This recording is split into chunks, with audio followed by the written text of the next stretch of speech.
Good. What? You look so shocked. I was deep in thought. I know. It's rare. I just looked at the OBS window. I was like, why does Joe look so shocked that we're actually live? Welcome everybody back to the Joe and Liam show, is what we're going to call it if it's in the evenings. Yeah. So the schedule's a little bit all over the place right now, right? And part of the reason for that is because currently we are only allowed to stream with the content of Leviathan, which we have already done twice, where Joe learnt mostly on Saturday, Brom learnt mostly on Tuesday. I kind of knew beforehand, but also learnt with them at the same time. We don't really want to do Leviathan again, Space Marines versus Tyranids again, because simply there's a ton of that content out there already. We've seen today already that GW have launched the Tyranids data cards on their community page, so we should and could probably assume that Space Marines are also coming sometime really soon.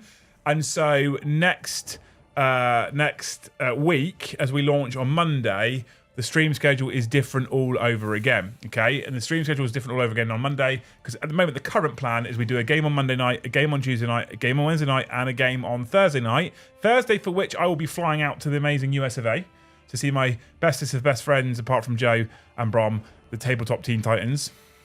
All right, but I've just confirmed with the Titans today, the schedule for next week, not next week, the week after, should basically be back to normal. So 40k After Darks will be same time, normal time, but I'll be in US of A. 2 game streams the week after, and the 40k show as normal as well. The only one you're going to miss that week after is Liam and Joe show, because he's not in America. Yeah. I mean, we looked at the cost. Yeah, I couldn't find a big enough pet carrier. Yeah. They'll probably do something for like Great Danes. Surely. You probably do. Yeah, you're probably getting a Great Danes one. Anyway, so no game today. Again, we're trying some new stuff with the launch of this new edition. We talked about this briefly last night. We talked about it on the streams. We learnt live with you people, okay? And as we discussed last night, I already think there's a couple of things we did get a little bit wrong. So what we decided we would do tonight, and we told you this on both Saturday and Tuesday, is jump in the comments section, which I've got in front of me. So I have Space Marine data cards here from the games we played. Joe's got the Tyranid ones in front of him as well. And we have the Leviathan rulebook. And essentially what we're going to do today is we're going to go through the questions that people have posted on YouTube and see if we can either solve the problem or go, hang on, there's still a problem here and we're not sure how this is going to be ruled. As we also discussed yesterday, I think I told Joe about this a little bit briefly, and he has the same opinion of me. There's also a designer's commentary coming that probably will clarify loads of this, and I don't know why the fuck we weren't given this right from the start. It would have made sense It that made our lives so much easier. Received it at the exact same time as everything else. Because they're like, if we don't know how to play this game, then you won't either. Yeah, absolutely. Of course, if you want your questions answered live and you haven't stuck them in the comment section, and I'll be honest with you, I didn't expect there to be quite so many comments, you can do things like chuck them in on big colourful postcards for us. Basically, you can super chat. If you super chat over $10, Amy will read it out live and we'll respond to it. So I'm sure there's probably tons of questions. We've got like 3 hours because it would normally be a game stream. And if we run out of steam after 2 hours and Joe gets to go home early, great for Joe. Does the questions have to be about Warhammer? Not really, no. I mean, this is our channel, Joe. It could be anything. Okay. In the meantime, there's many ways you can support the channel. So thank you so much if you already have done things like smash that amazing like button, hit that subscribe. Do you know last night, Joe, within 3 minutes, over 100 likes? It was madness. We're close to, though. We are close to, yeah. Smash that subscribe if you haven't already, and you can hit that bell notification icon to be notified every single time we go live. Other things you can do to really support the channel is you can become a member of the Great Hall and come and join us in our Discord server. Loads of different levels, loads of different benefits. Or you can gift memberships if you want to do that, as well as super chat, your questions, etc. Talking of gifting, Tim dropping the big 20 gifted right at the start. Tim, you're a legend and I love you dearly. Thank you so much, man. You're a hero. Jack, thank you for the gifted. Tyler, thank you for the 5. You guys are amazing. So thank you so much. That's 26. I have to add to my total of 478. And I found out earlier, Joe really likes maths. So what's that, Joe? What was the question? 26. Yes. Joe doesn't like maths at all. I hate maths. I hated maths at school. Yeah. And it's continued since. Luce asked me an algebra question for teaching the kids, and I explained it on our whiteboard, and Joe was like, I switched off after 20 seconds. Yeah, I just went on doing Instagram instead. Because he was like, when you put a letter next to a letter over a letter, and I'm like, maths doesn't have letters. Maths is numbers, I'm pretty sure. Anyway, thank you, Hungry Bert, for the 2. What order have they put the NIDS index in? Fucking random, I think, is what they've done there. Kind of, maybe. Yeah, because they were like, we've got characters, but we've also got units, it would make sense to do it alphabetically, really. Because if you know the name of the unit, you can just scroll to where it is. Before, they used to go HQs, troops, elites, fast attack, heavy support. But those things don't exist anymore. Yeah. So they just put it in any order. Yeah. Yeah, exactly. Yeah. Yeah, so... It's a bit higgledy-piggledy. Right, I am looking at this and making sure that if I go live with this, no one's going to see anything they shouldn't. Yeah. Okay? I don't want people to see revenue and how poor we are when I screen share right now, because I feel like it'd be cool to actually put these comments on the screen right now. That's a good idea. Brian, thank you so much for becoming a Skald tier. You're a hero. ! Discord, get yourself in the Great Hall server. You guys are amazing. Okay, so I'm going to go bold here. I'm going to screen share my comment section. I have done some... have you deleted all the negative ones? I've done some purge. I like to sanitize if anything's rude before I put this in front of everybody, of course. Yeah. Okay, right, so... we are going to go screen share now, and hopefully you guys will see my comment section. Do we get much negative breath? No, not loads. No. And my new 2023 campaign, Joe, is absolutely fucking feed the trolls. So when someone's really horrible in the comment section, I just come back with a really dickish comment. And normally they go quiet now and just leave me alone. So I've found you've told people to leave and then they've come back and subbed. So yes. Why has the screen gone black? I don't know. That's a concern, isn't it? That's not how that should work. Hang on a minute. It's like a weird black hole. Hang on a minute. Why has that happened? That's weird. Let's go into Premiere Pro. Let's go into Studio Mode in Premiere Pro. Let's go into Screen Share. Desktop. Oh, look at that. That's really weird, isn't it? Has it updated again? Okay, fucking honestly, Joe. This app. I can't complain, right? Because it's display capture. That just fixed it straight away. See, that's OBS for you. Good, isn't it? The thing is, though, it's made by incredibly smart techie people for incredibly smart techie people. Yeah. There's no in between. There's no, here's the basic version for basic bitches like Joe. But don't forget, it's free. So, you know, like Battlescribe, it's free. Okay, so we can't complain. All right, okay. So, here is the comment section. This should now work, right? I can't see the thing in the corner there, and it unnerves me. You're waiting for it to update. It's like a 12-second delay. So, it'll come through any minute now. I'll press it now. Ready? There it goes. It's working, see? Here's the comment section. Bombardment, says Warhipster. Bombardment. That's what we message each other when we want to play games. Yes, now. I'm aware, yes. We don't use real words. I sent him bombardment as a milestone chat on his channel last night. He went, "No, Liam, I can't play right now. I'm streaming." I was like, "No, I was just saying bombardment." That's just the phrase that we use to summon each other. I sent loads of them into his chat last night. Did you? Bombardment? Yeah. Okay. Thank you, Niall, for the 5. Do Blood Angels, for example, get Blood Angels, Sons of Sanguinis rule and combat doctrines, or do they have to choose? They have to choose. So you pick your army, your faction, which is Adeptus Astartes. You then pick your detachment. And if you're someone like Blood Angels, Black Templars, for example, you're one of the lucky ones because off the bat you'll get the choice of 2 detachments. You get the generic Space Marine Gladius Strike Force, or you get the one that is relevant to whichever your one is. So Sons of Sanguinis is Blood Angels. You've got the Templars Vows. You've got, what else was there? There's Space Wolf Sagas, etc. But you don't get both. You get Oath of Moment because that's your army rule, and then you either get Combat Doctrines or Sons of Sanguinis, right? Okay. Warhipster, thank you for the 5 gifted. If we keep gifting each other members, it kind of feels like a bit of a false economy. We should probably just hand each other cash. Yeah. You should meet in the exact center of where you meet, like live in like a field, and just like hand over briefcases. Yes. Yeah, both empty, just because it's easier that way. Yeah. Right, okay, so here's our comment section in YouTube. I'm going to skim through comments, and if I find that they're actually a question, we're going to talk about them and see if we can clarify anything. And if we can't clarify them, then we're probably going to have to note that down as a, probably need to take this back to GW and ask some questions, okay? So this first one, which is an amazing one from Elliot, is just a big, really nice comment that he watched it. This is one of the interesting things at the bottom, Joe. This is the first battle report I've bothered to pay attention to in maybe a year and a half. So that's quite nice. That's nice. Yeah. So this was, if you look here, here's a trick, right? If the Carnifex is on the left-hand side, it's our game from Saturday. Yeah. If the Carnifex is on the right-hand side, right, it's our game from Tuesday, just to confuse you. Toy. Okay. Cool. All right then. Yeah. Okay. So what this also does on YouTube is it doesn't show you your YouTube username as it's currently showing in chat. It shows you your @handle. So if this is you and you've got a different @handle, just shout out, say it was you. Okay. Right. So did Games Workshop, that should be a W, send you the data cards separately, or were they included in the Leviathan box? Leviathan does not have data cards in it. Games Workshop sent us these separately, just so we had them for the battle report. There's for like you guys. a mini basic rules in the instruction manual. Yeah. But they don't have words. They just have icons. So like it'll be so for instance, let's grab a card that's got multiple stuff on it. Multiple things and stuff. So the Psychophage, right? The Psychophage has the Psychoclastic Torrent, and then ignores cover torrent, and then it's 12-inch range D6 NA611. Right? Yeah.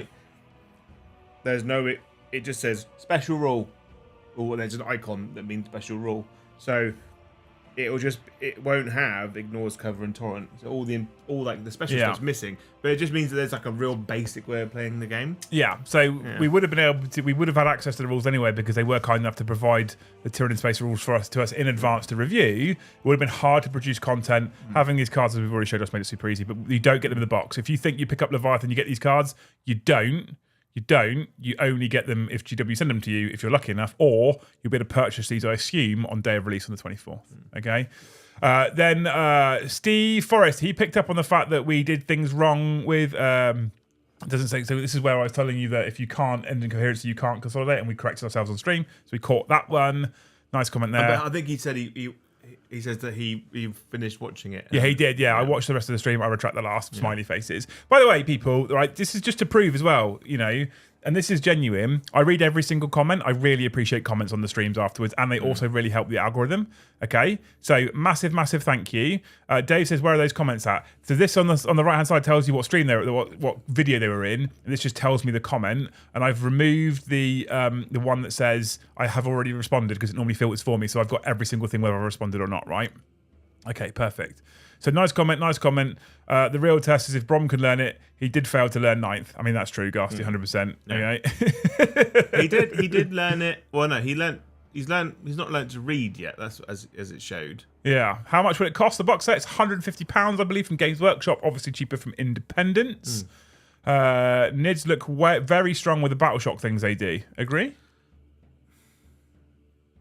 It depends. I'm worried that some army, like it won't affect some armies as much. I feel like versus Space Marines, it's probably not that strong. Yeah. Because if you're because their leadership's average 6, it's not going to really affect things. Because average dice roll. I don't know. I think we've found out on both occasions when you've unleashed the Shadow in the Warp. On both occasions, 2 or 3 units have failed Battleshock. Yeah, it's a big deal. What you need, I think, because the Shadow in the Warp is just once, and it's -1 or +1 depending on how you look at it.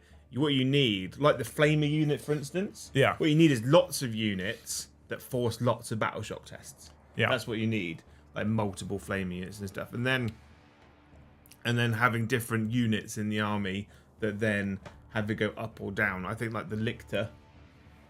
Yeah. There's a +1, -1 on it as well, and that affects it. I think what we've definitely shown so far, at least, is that Battleshock and leadership is now actually a thing. Yeah. Like whereas before, I mean, often we play games where we just basically didn't take morale checks or leadership checks at all game.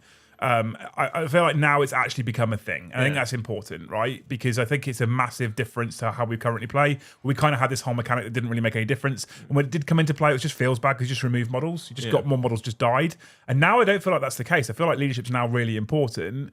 And Battleshock and leadership manipulation. I feel like armies, like when the Chaos Codex comes out and you get Night Lord specific type rules, when you look at the Chaos Knights rules that were already showcased on Warcom, I think that like those kinds of armies that should be scary and should sort of manipulate leadership are now actually going to be able to do that. Yeah. And I think they're going to be effective when they do that as well. Before, like when obviously this isn't a certain, but for Night Lords, for instance, they could force people to take leadership tests, but then that unit would lose models. But then there were still models there on an objective holding it. Yeah. So you can make OBSEC Space Marines run away, but there's still Space Marines you have to deal with. Yeah. Whereas now they could force you to take a leadership test, you then fail, and you can then go and take that objective off them. And it actually makes a difference to the game.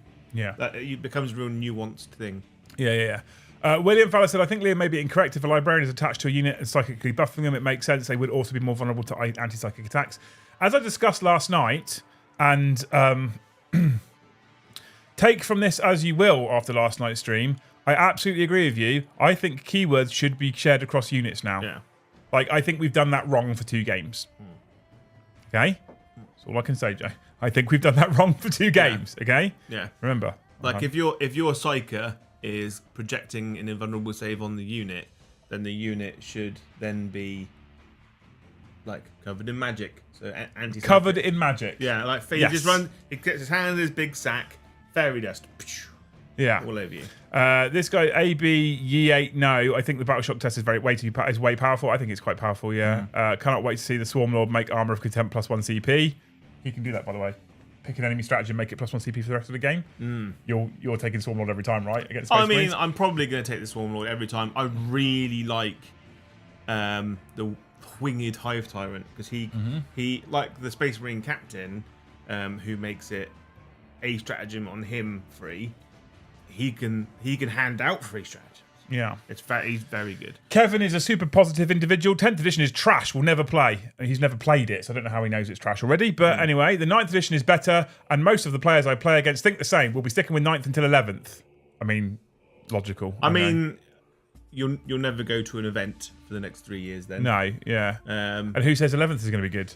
And how can you judge it? You don't have your index. You haven't got the main rules. How do you know? Having played it now, it's very similar to 9th edition. There's just very, very minor rules changes in terms of tightening things up. Yeah. Like, it's still, if you've played 9th edition, you could pick up this book and be like, okay, this does this, this does this. This still fundamentally works exactly the same as how it currently does. It's just got slightly less powerful. Yeah. Yeah. Pete, super positive as well. I understand how hard it can be. One day you're calling Games Workshop, it's your words, not mine. And next you get early access and free box sets while you play a game which your community pays for. It's just salty because I get a free copy, Joe. When we do preview stuff on the channel, I know you don't normally look at a lot of the comments, and a lot of these sorts of comments I hide. Now I'm just leaving them up. Whenever we do any preview, someone's salty that they didn't also get it for free. That happens a lot, by the way. I mean, if you made your job full-time YouTuber. But I review things honestly as well. So the reason why we were rude about them the day before was because of what they did with those 4-12 units, which was wrong. And then the reason why we were positive about the game is because the game's good. With the release of indexes, does that mean the NDA from those armies is lifted for you? Yes, as and when they come out, Tim, kind of, sort of. Probably a couple of hours after they're actually come out on Warcom. Yeah, but you've got to think, right? We tell you when something's good. We tell you when something's bad. Yeah. If something is bad, you kind of deserve to know about it. And Games Workshop doesn't contractually oblige us to only say nice things. If you're a channel that only says nice things, even when something's really, really bad, it just makes you look like an idiot. Yeah, to be fair, Salty P, if you're that upset about it, start a YouTube channel, get yourself a following. GW will send you free stuff as well. Yeah. Right? Yeah. If that's your problem, that we get a free box set and you don't, do what we do. Yeah. Clearly, it's really easy. Just do what we do. Right? He got it right, though. At least he used the plural sets, because they did send us 2. Ha! Right, anyway. Next if it makes you feel better, they sent it to us late, and I've been in a mega rush to get stuff done. So it's not all sunshine and rainbows. No, it's not. No. From the attack allocating, if it leaks over from the bodyguard unit and its lone surviving leader to the pylon wording and review of it, this was a great watch. Oh, so someone's just saying he's super happy because we talked about loads of the rules and stuff, which is quite nice. People actually really like this Learn to Play version.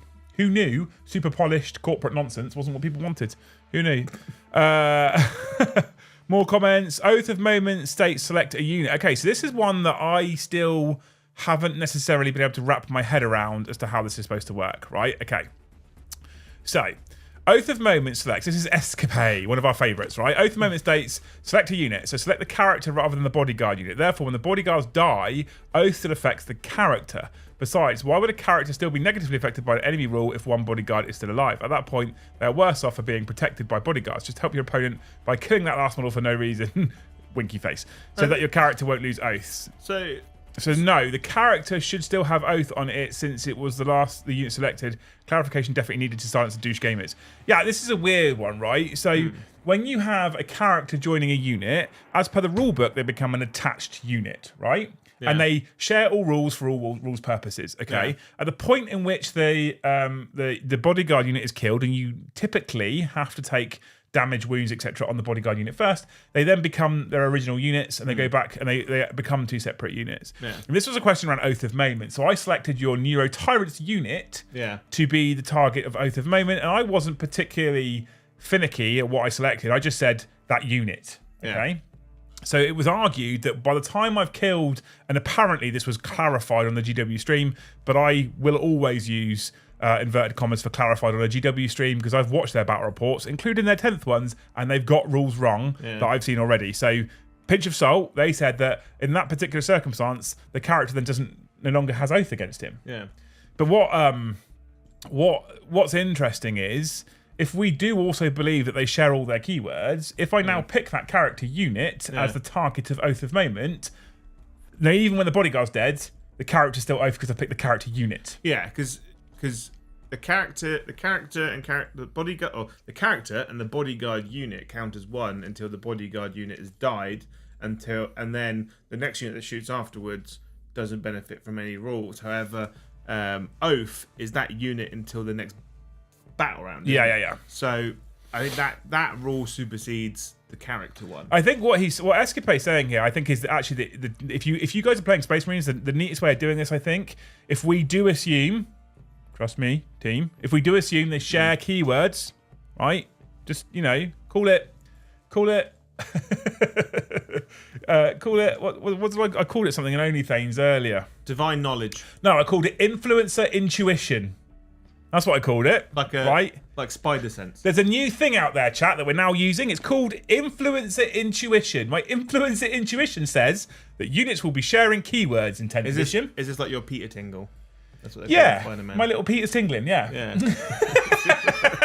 So we'll call it influencer intuition. If they're sharing keywords, what you do then is you pick the character unit. Yeah. At that point, if you kill the bodyguard unit, Oath is still in effect. No one can argue. Also, you've got to think, it's like it looks. The general ruling looks bad in the context of the Leviathan box set because the only unit that the Neuro Tyrant can join is trash. Whereas once you can put him in a unit of 6 Tyrant Guard, it becomes a very different situation. Yeah. Pause, chat. Pause. Big shout out to Legio Panda Joe. Yeah. Who just walked in the room and flopped his dick on the table. Oh. And just dropped a whole 50 gifted memberships. That's hot. What a legend. Thank you so much, man. You're a hero. If you've been gifted a membership by Legio Panda, ! Discord in the chat. Come and join us in the Great Hall. If you love your membership, try and keep it next month, or you can choose to upgrade it for a measly £4 and it will get you access to this month's Yar's Only giveaway. But thank you so much, man. You're a legend. That's incredible support. Yesterday, 2 people dropped 50 gifted memberships. Big dogs. Yesterday was mental for gifted memberships. Just members flying all over the place. But now, quite frankly, that has been enough for 2 days worth of members. It's because I said to them that we had our record number, and then within about 5 days, 500 members dropped off. Yeah. It was just gifts that ran out. And they went a bit ham yesterday. So they can stop now. But I told them to stop halfway through yesterday. Put the brakes on. But you can't say stop because then they don't stop. So just have a break. Just pack it. Have a Kit Kat. Remove your thumbs for an hour. Similarly, keywords do not confer to the character's bodyguard since those models don't have that keyword. You target the unit, so they target the bodyguard's data sheet. When on the data sheet states the Terminators have the psychic keyword. Yeah, so influence intuition, I actually believe that the Psyker, the librarian, and the Terminators will share the psychic keyword.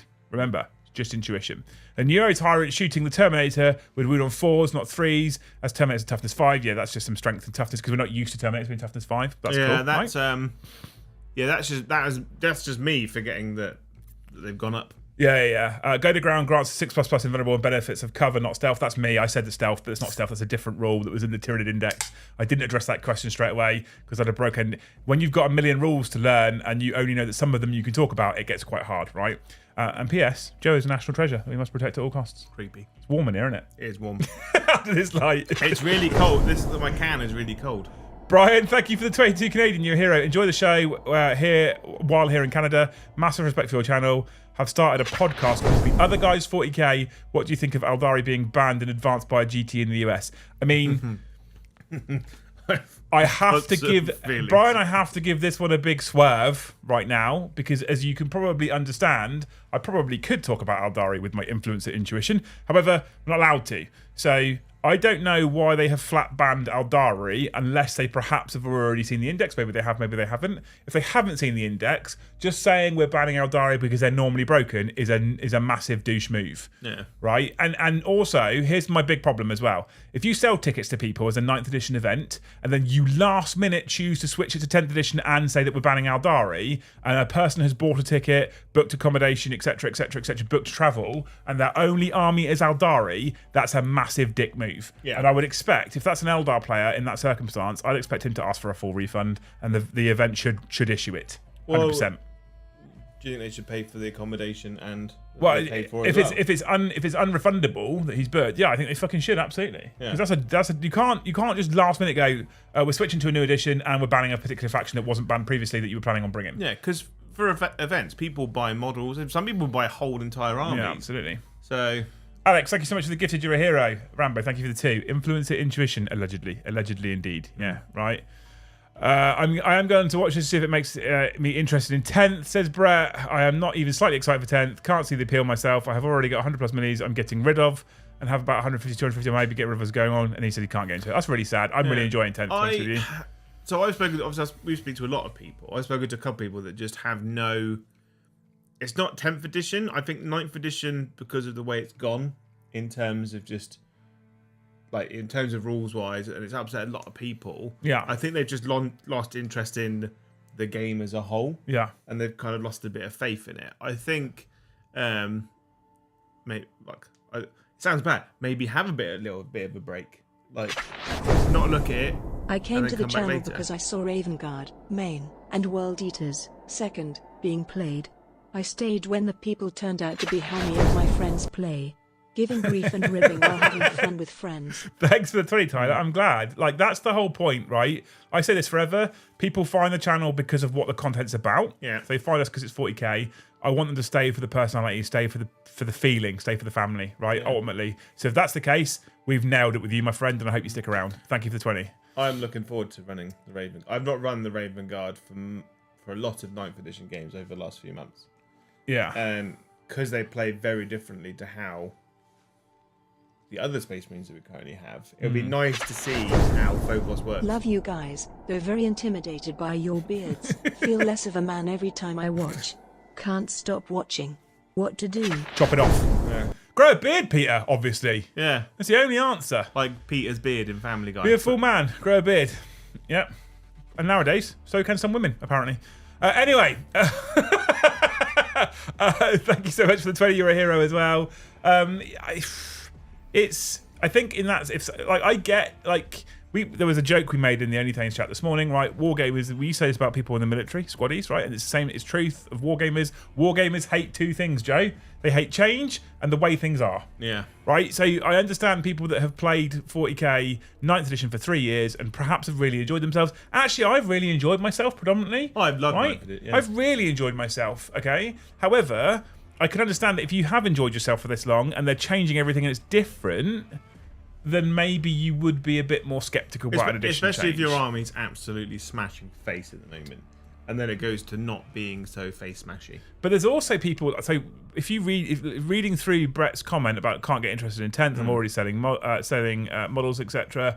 I mean, I guess that he may have just, in seriousness, he may have just falling out with a hobby. Full stop. Yeah. Right. So it's that's fine. Yeah, it's perfectly fine. I had like a 2-3 year sabbatical from 40k. Did you? Yeah, like it was between. It was like end of 6th, most of 7th, and I came back near the 7th, and I played a lot of it. Because like I moved away, I didn't play much 40k because I didn't really know anyone that played it at the time, so. Just put it down. Tyler says, will we play Raven Guard versus World Eaters just for him? When I get back from America, I promise you, Joe and I will do Raven Guard versus World Eaters in 10th edition. Yeah. I promise you. Yeah. Just for you, Tyler. We'll call it Tyler's stream. There you go. Just for you, okay? Right, perfect. Back into, I think that's covered all the super chats. Got Rambo's. Alex, thank you for the gifted. I don't know if I shouted that out already. Yeah. Thank you, beautiful people, for super chatting. Don't forget, obviously, 10% of our super chat revenue we donate to charity. I add it all up at the end of the year, make one big donation. I've got a little spreadsheet that tracks it because Joe knows I love spreadsheets. So lame.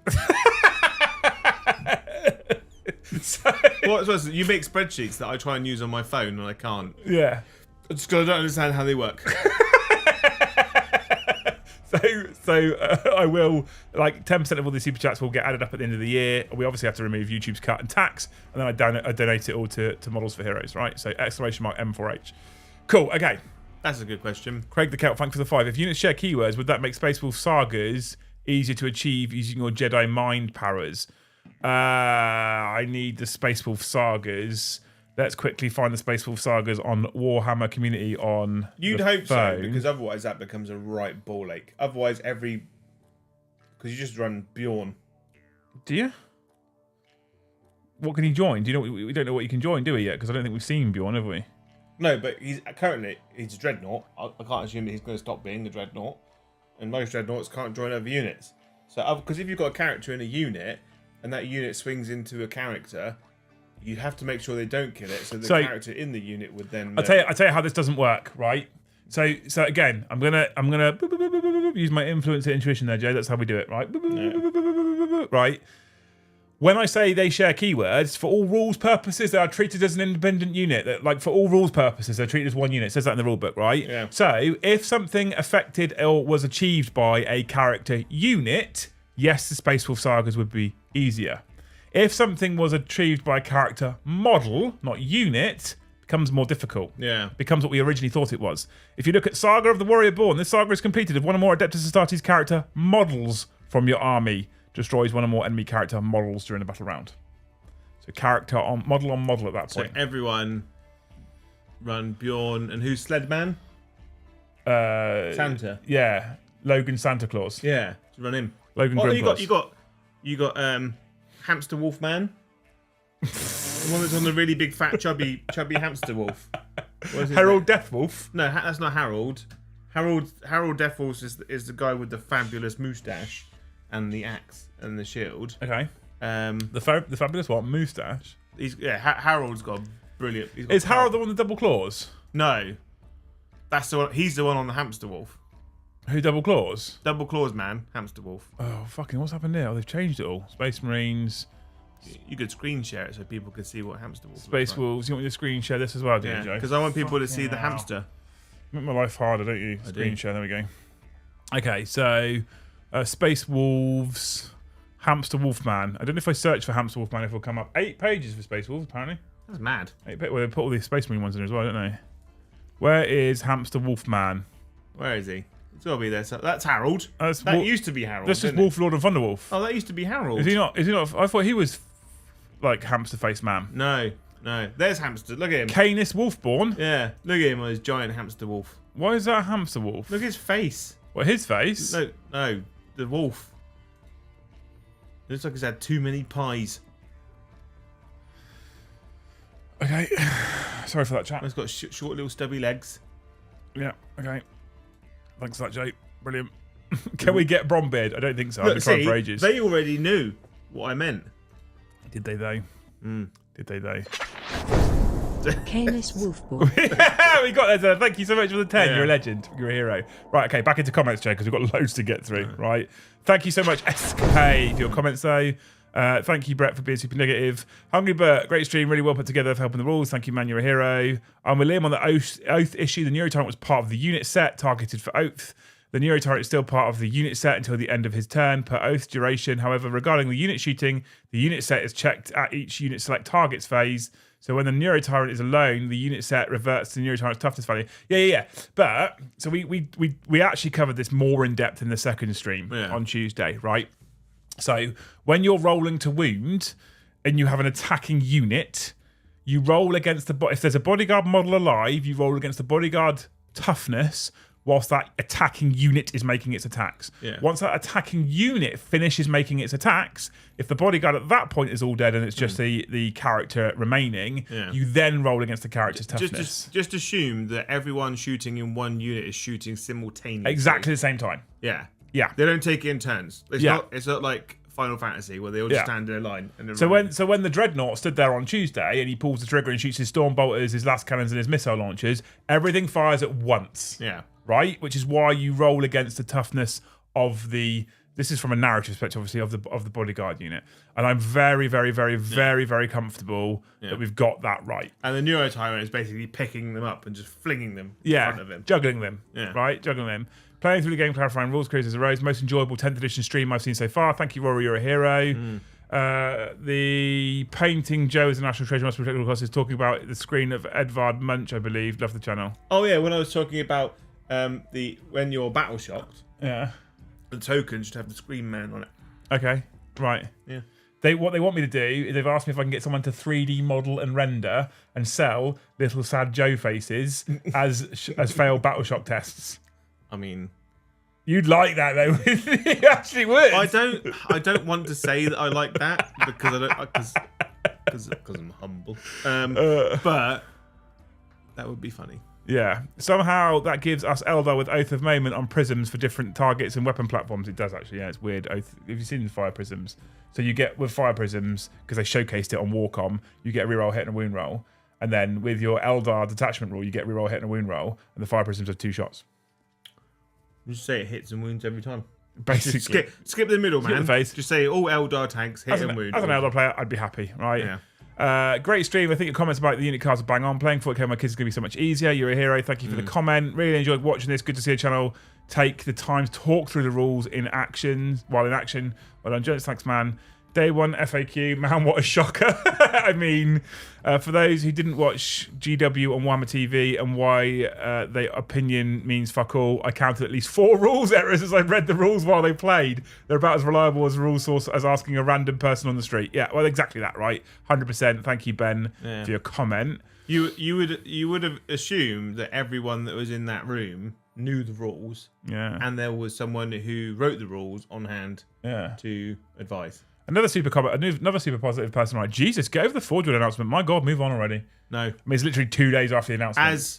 As a Chaos player, I would never get over it. I feel like, it's 2 days after the announcement. I feel like he's just salty because his ex-missus got over him a day after she dumped him. So that's probably why, right? That hurts.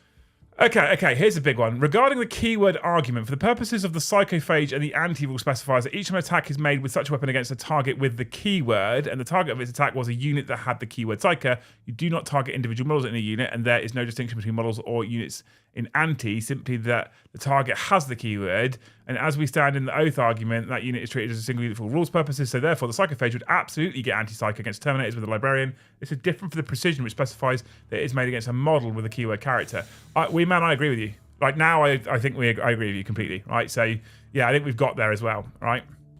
Where are we? I didn't think Dark Angels can take Stern Guard. Am I wrong? Are we painting them with Dark Angels colours? I fucking hope so, otherwise we're in trouble. Yeah, we just use them as a different chapter. Yeah. It's fine. This game was great fun and intense with you guys. Thanks, Tyler, you're a hero. If I could double like this video, I would. We'll just create a second account then. That's different video. Sadly, you could not attack with the Stern Guard after the leap is consolidated. Consolidate happens after all attacks are made, and so you could not have attacked back unless I misunderstood something. You did 100% misunderstand something. So when you activate a unit in the fight phase, this is very much the same as 9th edition as well.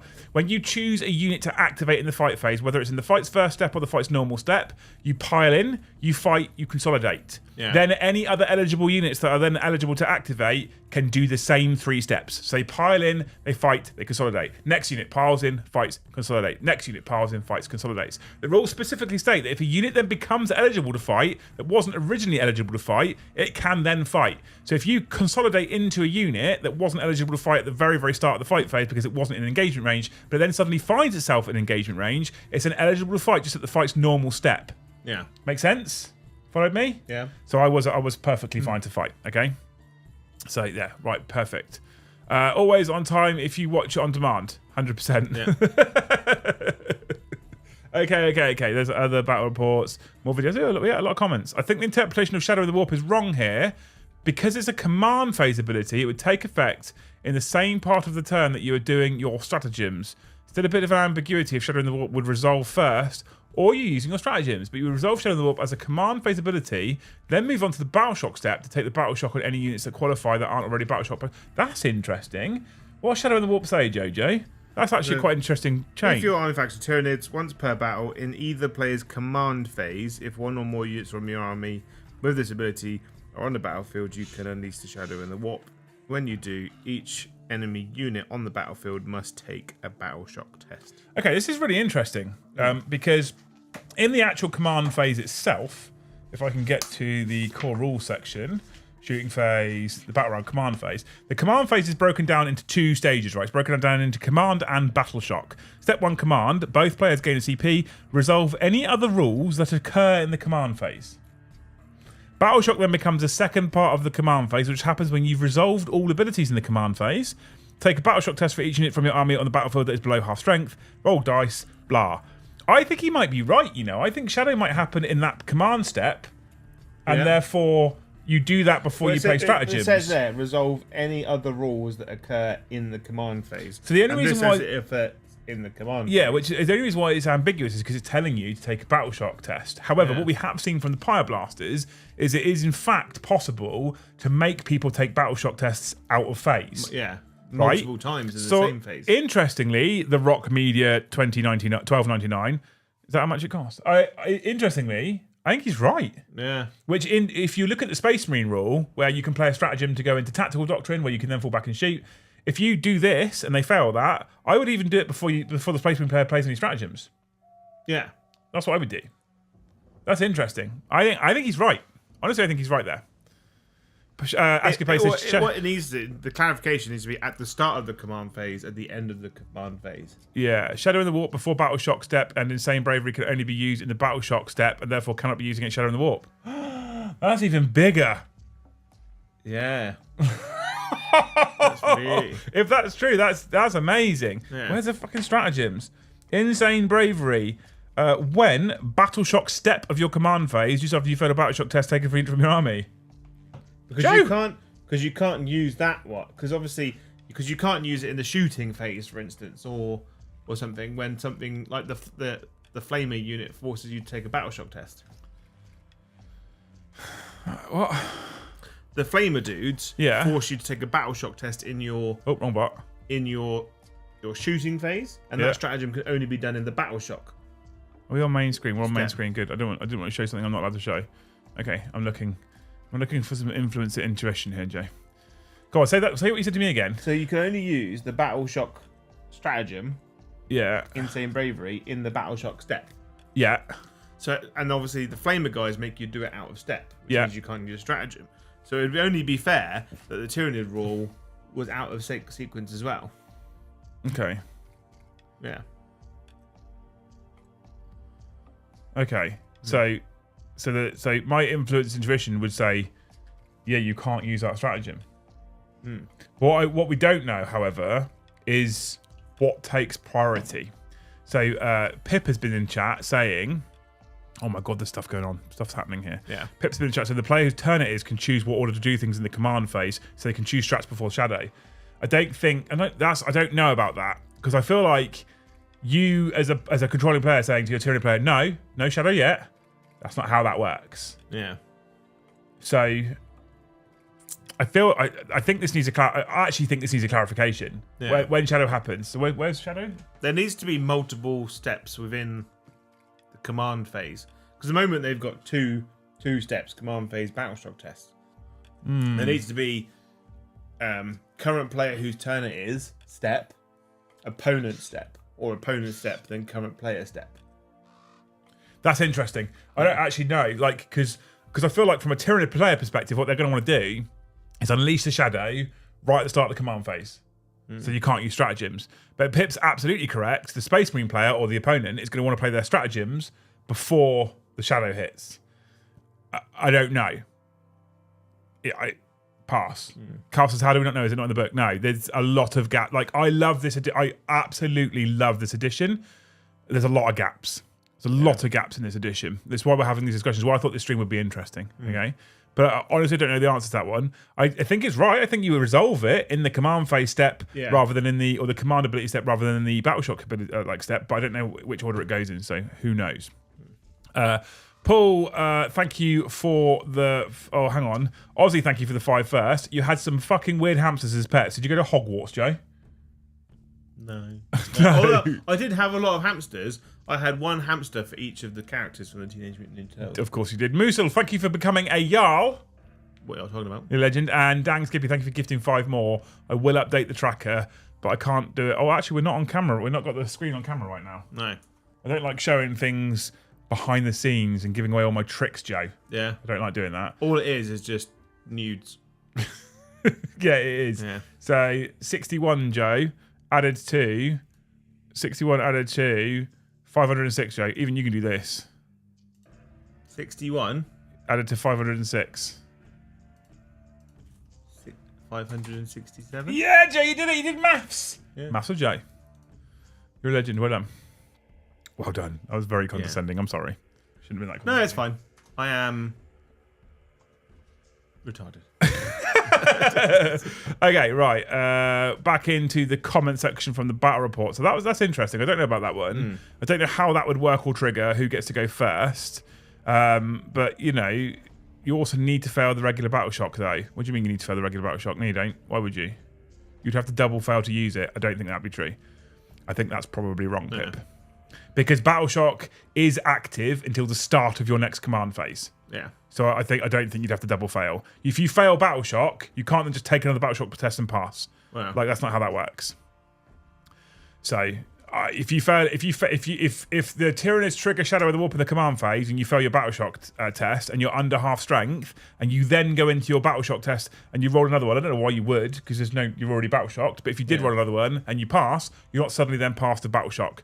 You end up battle shocked until the start of your next command phase. There is nothing that stops you from being battle shocked, right? Notice you don't do behind the scenes to Scar. We do behind the scenes to Scar. There's a few posts on there already. There's gonna be loads next week at Titans, so don't worry. We'll do more. It's just that obviously over the last good few weeks, all the things that we've been working on, understandably, are behind NDAs. Yeah. So I promise you, Paul, things. there is more stuff coming behind the scenes. Don't you worry. Right. I like Brendan Duck's one based on this one here. His super chat. The sounds like Magic the Gathering, our players have initiative. Being able to do abilities in your opponent's phase of turn, there needs to be a who can act when. 100% it does. So one of the things I really like about 10th edition is it does seem that there is more interaction from your opponent in your turn. Yeah. I think that's really positive. It almost needs... So in Magic the Gathering, you create what they call a stack. So you go, I play this card, and then your opponent goes, I react with this card. Okay. And then you go, cool, I react with this one. And then you go, okay, I'm going to use this thing's ability to go on top of that to counter that. And then you basically work your way down the stack of how things counter each other. Yeah. Because what you can do, because obviously we have cards now, you go, this guy's doing this, okay, and you're going to counteract with this Space Marine ability doing this. Okay, well, I'm going to use this unit's ability doing that. Don't mix the cards up, don't make me sad. Yeah, but you can tell by the pictures. No. So you create a stack of card abilities, and then you can work your way down. Yeah. I mean, I think I like the idea that the player whose turn it is chooses order. Yeah. But I feel like it should maybe be like an alternating thing. Yeah. So the player, for example, like there's no clarification in the rulebook for this, but say for example, the Space Marine player says I'm playing a stratagem, and then the Tyranid player does Shadow in the Warp, and then the Space Marine player says I'm playing a stratagem, because I don't feel like it works. The Space Marine player goes, I'm doing all my I've got 6 CP, I'm spending all my stratagems. Now you can do Shadow. Yeah. That kind of defeats the whole point. Because you might want to do stratagem, because the Space Marine player might want to do a stratagem in response to Shadow. Yeah. So, because Space Marine player, if they spend all their CP first, and then you do Shadow in the Warp, they'll be like, okay, I won't spend that CP on that. I'll do it on this instead. Yeah. So there needs to be a point, a hard stop on things. Yeah. As it were. Yeah. Okay. Yeah. Okay. Pip says so. Yes, if you fail Shadow and pass regular Battle Shock, you're still Battle Shocked because it lasts until the next command phase. If you fail regular Battle Shock, you can use a strat now to ignore Battle Shock. Pass. I don't know, Pip. Maybe. In that specific random one case maybe. Because that stratagem states that you can use it even if the unit's battle shock, blah. I don't know though, right? Okay. Really excited to play 10th edition. Loving what you think, man, you're a hero. Obsidy 2. After the bodyguards die, the attached unit no longer exists. The character in a different unit. Oath doesn't transfer once the bodyguard unit dies. Will you go to the toilet? Yeah. Okay. Yeah. I think we've covered this one a lot, to be fair. I think we're probably comfortable with this one now. If you choose the character unit, then you're probably fine. A unit after the keywords of all the models in that unit. Precision does allow you to allocate all wounds to the character, but the turret attachment ability only gives you precision on critical hits. Correct. I just want you to get content without you babbling on for close to 7 minutes. Well, tough. Watch a different channel then. Thanks for the intro. I'm very keen to get playing in 10th. You're a hero. The new consolidation will encourage objective campers to charge off the objective, destroy the enemy unit, consolidate back using the fight's first ability rather than sit there and get mullered when they receive the charge. Yeah, I guess. I mean, yeah, okay. With the challenge strat, do you roll to wound against the unit's toughness or the characters? I know it made no difference with the Terminators and the character with them, but for an example, the Neuro Gaunts and Neuro Tyrant, would you be attacking the Gaunts T3? So, precision, okay. Precision and allocating precision with bodyguard. So, the wording for precision specifically, let's grab this very, very quickly. So, Epic Challenge gives you the precision ability on your melee weapons, okay? So, that's what you get. So, let's go and find the precision ability, which I think I might have gone the wrong way already. Precision. Okay, so precision. The wording for precision. Okay, so someone's asked, Joe, with the challenge strat, would you roll against the toughness of the character? I know it made no difference with the Terminators, but would you be attacking the Gaunts toughness 3 and allocate it to the Tyrant? So precision says, weapons with the precision in their profile are known as precision weapons. Each time an attack made with such a weapon successfully wounds an attached unit, if a character model in that unit is visible to the attacking model, the attacking model's player can choose to... You put some deodorant on, it smells really nice. I did, yeah. Can choose to have that attack allocated to the character model instead of following the normal attack sequence. So, you roll to hit... I think you go against the bodyguard unit. So you absolutely do, 100%. Yeah. So what it says is, after, where is it? After the attacking model's player, the attacking model's player can choose to have the attack allocated to that character model, right? Allocated is the important part of it. If we then go to the making attack section on page 21 of the rulebook, and it goes into making attacks, you have 5 steps to making attacks, right? Number 1, the hit roll. Number 2, the wound roll. Number 3, allocate attack. Number 4, saving throw. Number 5, inflict damage. Yeah. So you roll to hit as you normally would, which is just your weapon skill or ballistic skill, whatever you're using. You then roll to wound as you normally would. Now, because we're attacking an attached unit, we roll against the bodyguard's toughness. Yeah. Okay? Because you're rolling to wound as normal. So to simplify it, basically... Simplified, not simple. When you attack an enemy unit, the defending player gets to choose who he allocates the wounds to. Whereas when you've got precision, you choose where the wounds go. To a point, yes. Only on character. To either the character or the unit. Yeah. So the thing is with precision as well, you can choose to go to the character. You don't have to put it on the character. Yeah, so... I don't really know a circumstance where you're not going to pick the character unless you've got a precision weapon that just flat won't do anything against that character. And the thing is, unless the character in the unit is just a bit bonk. Yeah. Like, I don't know what they do, but say there's a guard officer in a unit who, let's be honest, the abilities they put out will probably be okay, but the person in the unit probably not that much of a threat. So you're better off deleting the unit instead. Maybe, possibly, maybe depends what he's giving that unit. Yeah. But yeah, so to answer David's question, you would roll against the T3 Gaunts if we're talking about the Neuro Tyrant to wound. However, if you have anti-character 4+, for example, or anti-character 2+, that would take precedence because you're attacking a unit with a combined keyword, influence or intuition, right? And then you allocate to the character with the precision keyword. I can't wait for your phone call. I can't. I also can't wait for my phone call. Stop making up things so you can say stuff. Joe, I'm not making up anything. It's just intuition. Just a guess. I'm just guessing. Okay. Right, more rules questions. So now we're on to Tuesday with Brom's particular battle report. Don't the librarian make the whole unit Terminator plus librarian have the psychic keyword? Yeah, I think they do.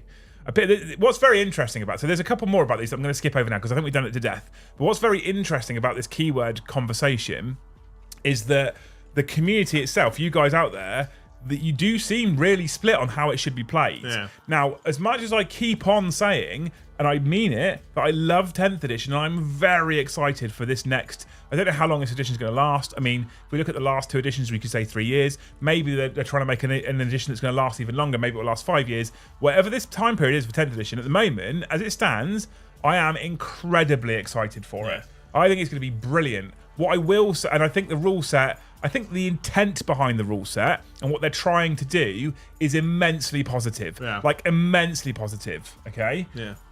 What I will go as far as to say is this is a badly written rule book because there's so many holes in it that we don't know the answer to. Yeah. And if we can have 50% of our community on one side and 50% of our community on the other side with a differing opinion on one simple thing, do you or don't you share a keyword, that's a problem that probably should have an answer in the rule book. We shouldn't have to wait for designers' commentary.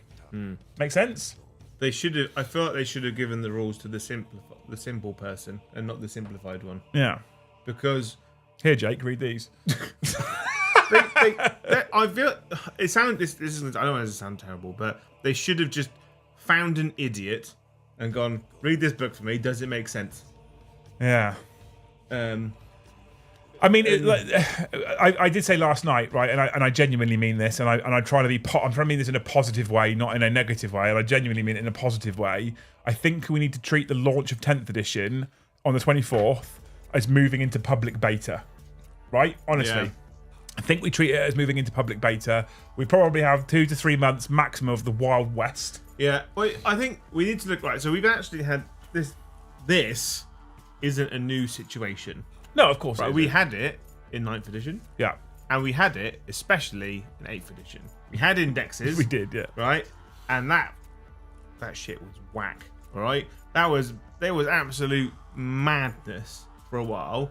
And then when we started getting the codexes and we started getting like more, they really dialed it in, didn't they? Yeah. So by midway through 8th edition, it was a very different animal to what it was when it came out. And I think we just kind of need to expect it with this one. Yes, it comes with a printed book in a hardback, and it looks fancy. It is. I think the only reason why I have a problem with that, so I agree with you. I think the only reason why I have a problem with that, Joe, very, very simplistically, is because they're charging for the book, essentially. It's part of the box, but they are charging you for it. I'm pretty sure on the website it says it's a limited run, isn't it? It is a limited run, but if they're going to charge you for a product, it should probably be right from the start. So this book is a limited run. These are the rules for... It's limitedly dog shit. Until they release the new book.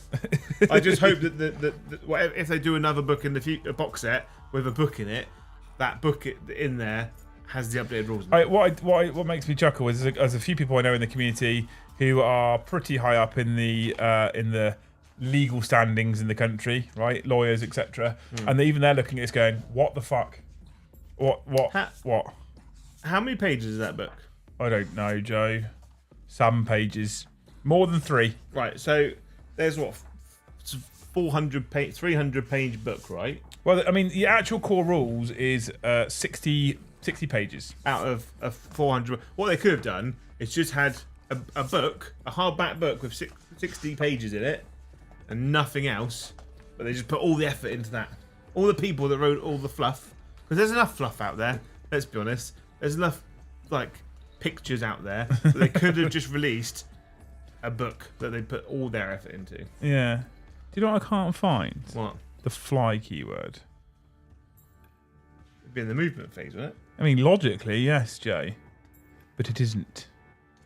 Flying. Okay.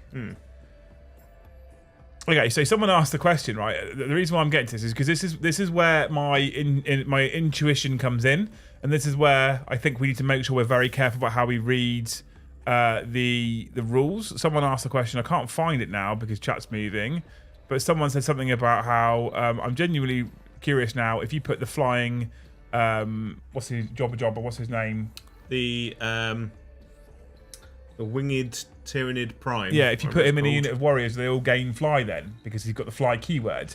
But flying, if a model can fly, then when it makes a normal move, advance or fallback move, it can be moved over enemy models. So that says not if a unit can fly, it says if a model can fly. Yeah, I'm pretty sure it says in there that with infantry monster fly, the whole unit has to have it. I'm pretty sure it says it in there for it to work. Oh, really? Yeah. Note this also means that monsters and vehicle models that can fly can be moved over other models and vehicles that can make such a move. However, models that can fly cannot end their move on top of other models in an engagement range. I don't know. But yeah, fly. So I think Games Workshop have been quite clever with their wording. Dare I say that? Foot in mouth moment. However, we're going to have to be very vigilant as to whether it's a unit or a model. I think right? I was talking to Brom about it, and he said it's something to do with Scout. So the whole unit, if you put a character with Scout into a unit that doesn't have Scout in 7th edition, he would then convey Scout to the whole unit, same as it does in Heresy. But in this one, I think it actually says the whole unit has to have it. So same for Fly. As I'm understanding it, the unit gets the keyword. The individual models do not if they didn't begin with said keyword. Yeah, you treat it as a single unit. Now, this is my problem, right? I have to be careful what you say, Joe. The thing is, though, chat's getting into a situation where it wants every unit to have all keywords and none of the keywords at the same time. Which is kind of what I feel like is going to happen. I only have so much intuition I can share with people. They need to make a list of what keywords confer and which ones don't. So, for instance, don't think it matters. Oh, no, I think it should. So, if you are a monster, you don't convert. So, the Neuro Tyrant won't confer monster to his little gribbly thing. I don't think it matters, Joe. Okay, look at it. What matters is whether the ruling that you're using, whether that be anti-character, whether that be precision, whether that be whatever that might be. What did they use on the Deathwatch kill teams? I don't fucking remember, Joe. Because the Deathwatch kill teams had bike, infantry, and fly. But what matters is whether the rule whatever that rule might be, whether that rule affects model or unit is the interesting. It doesn't matter like what keywords confer, what keywords don't confer. Well, no, 'cause if you assume that the keywords down in the keyword section for an attached unit are applied to all models in that attached unit, all sets of keywords are applied to all models, and then you go and look at that keyword. So the fly keyword, right? Anti-blah is a unit with that keyword, right? Yeah. So if you have a winged Tyranid Prime in a unit of normal Tyranid warriors, right? They're a fly unit, but not all the models can fly. So that means if you target it with anti-fly 2+, you would roll 2+ against the whole unit because anti-blah is against. Where is it? Let me find anti-weapons. But then the unit can't. But the unit can't fly because fly as a keyword specifies model, not unit. The difference isn't the keywords. The thing that we're missing, the thing that I've been missing for so long, isn't the keywords themselves. It's whether it's a model or a unit that it affects. That's the difference. That's the best way I've come up with it so far, anyway. Yeah. They need to specify. So, for instance, the Psychophage is anti-Psyker. So, would it be anti-Psyker model, anti-Psyker unit? Yeah. So when he's in a unit, he only confers anti-Psyker to the model that is a Psyker. So weapons with anti in their profile are known as anti-weapons. Each time an attack is made with such a weapon against a target with the keyword. An unmodified one of X+ scores. But the target is a unit, so does that unit get it? Yeah, because it's got the keyword, because the character has the keyword. So the target, which is the attached unit, has a model in it with the keyword. Yeah, but then it's not one of those things just where we need to have keywords that are transferable and ones that aren't. It's not like the flying warrior prime is going to turn a unit of normal warriors into bumblebees and they just start floating around. And chat has caught up on my massive issue that I've been saying for weeks now. Simplified, not simple. This isn't simple. It's a stupid catch. Because we're going to go around in circles for ages until they release such designer's commentary that clears it up.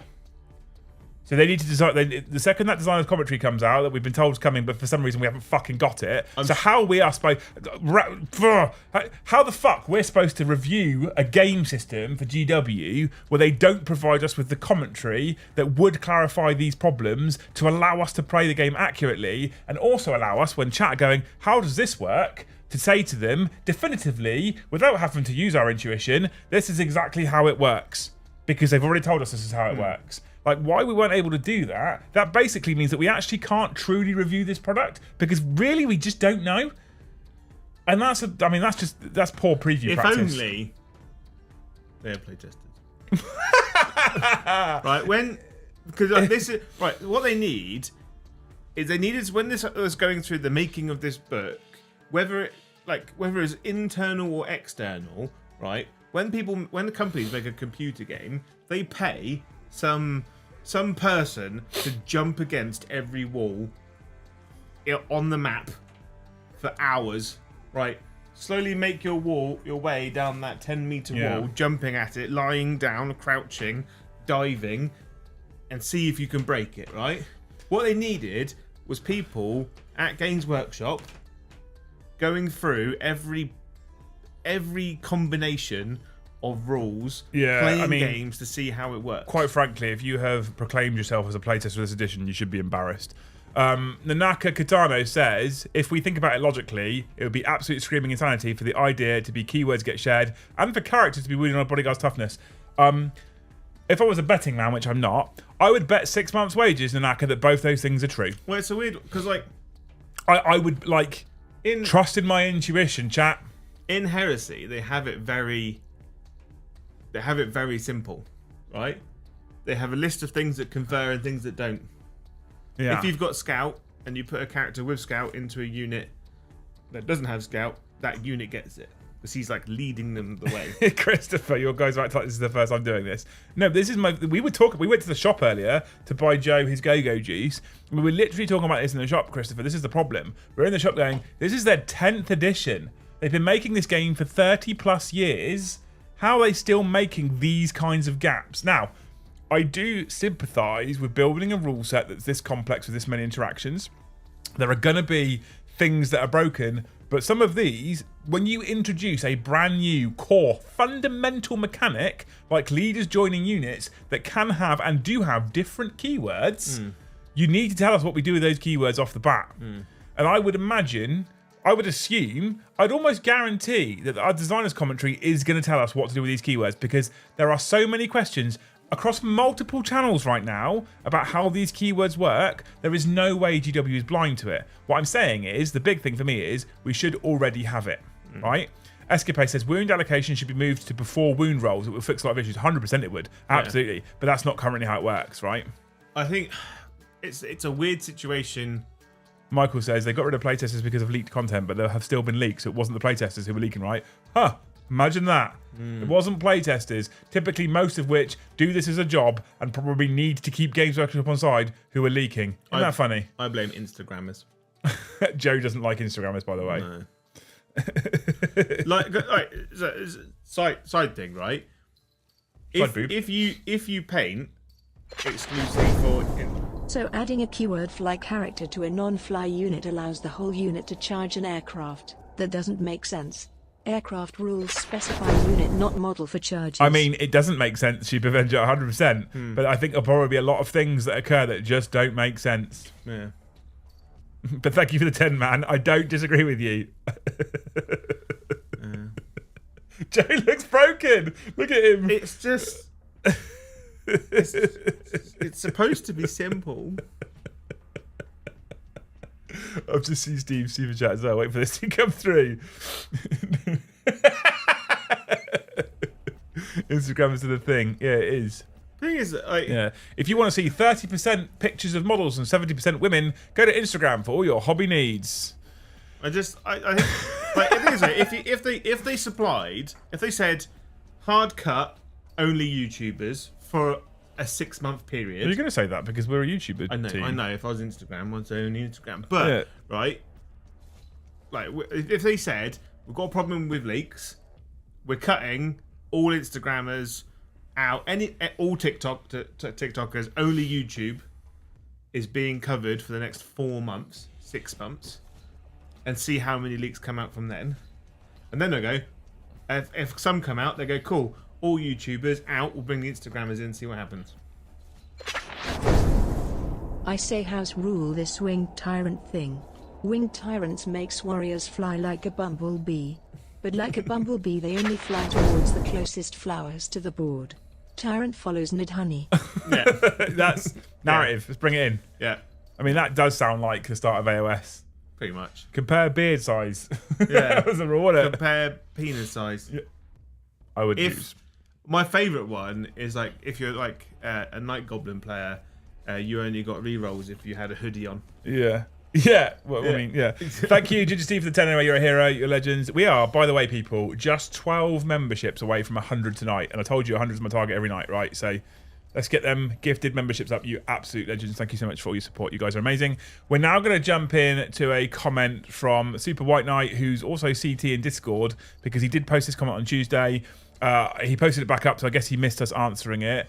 He said, with the drop of 10th edition core rules, I have a question about the charge phase, fight phase. I will try and word this as best I can. Currently in 9th, you could have squad A, B, and C declare a charge into a single unit. You then select squad A to fight. They kill the unit, etc. And squad B and C can activate. They can pile in and consolidate. If they pile in, they can tag another unit, but may not make any attacks as they didn't declare attacks against them. That's 9th currently, right? Makes sense? Yeah. Follow me. Cool. Perfect. Due to the select targets wording, if the attacking unit made a charge move this turn, its models can only target units it declared a charge against this turn, or units that performed a heroic intervention this turn. The same scenario in 10th though. Nothing I've seen or read, happy to be corrected, says that Squad B would not be able to pile in, tag a new unit, and then make attacks because of the above wording is gone. He is 100% correct. The above wording is gone. Yeah. So if Squad A, B, and C charge a unit and Squad A wipes it out, if Squad B then piles in and can move to within engagement range of a different enemy unit, there is no restriction that stops Squad B from fighting that unit that it didn't charge. But it has to be the pile-in that gets you. None of this like a pile-in, consolidate 6, a pile-in 3, consolidate 6, and then fight. Yeah. It has to be the pile-in move that gets you. Yeah. I know some units give you extra inches, like some units give you extra inches on the consolidation. So here's a couple of things to comment on this as well, right? This you absolutely can fight a unit that you couldn't normally, and people go, that's not fair. If you think about it, melee armies have been hit pretty hard. There's been a reduction in AP across the board.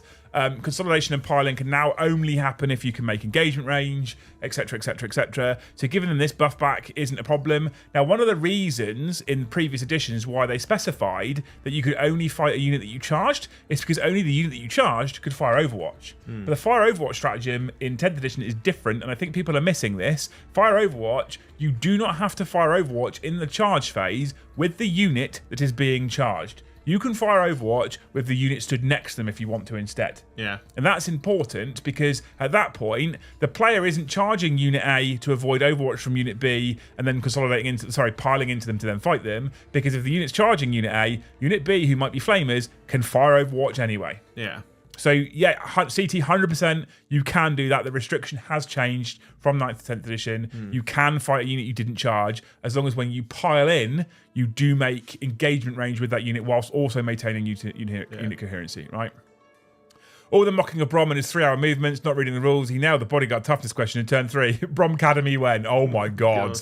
No, I don't think so. It would be very little words because he won't be able to read what he's written. Razor Wolf says, after thinking about this for ages, it looks intentional that keywords aren't being transferred. I now think they are. So sorry about that one. Very helpful to see Brom, who hadn't picked up the rulebook to learn to play the games in 9th or 10th edition as fast as he did. Obvious help from playing 9th, did he? But gives me hope for picking up the new rule quickly. I mean, like the basic rules are actually very simple. Are they? Ish. But are they?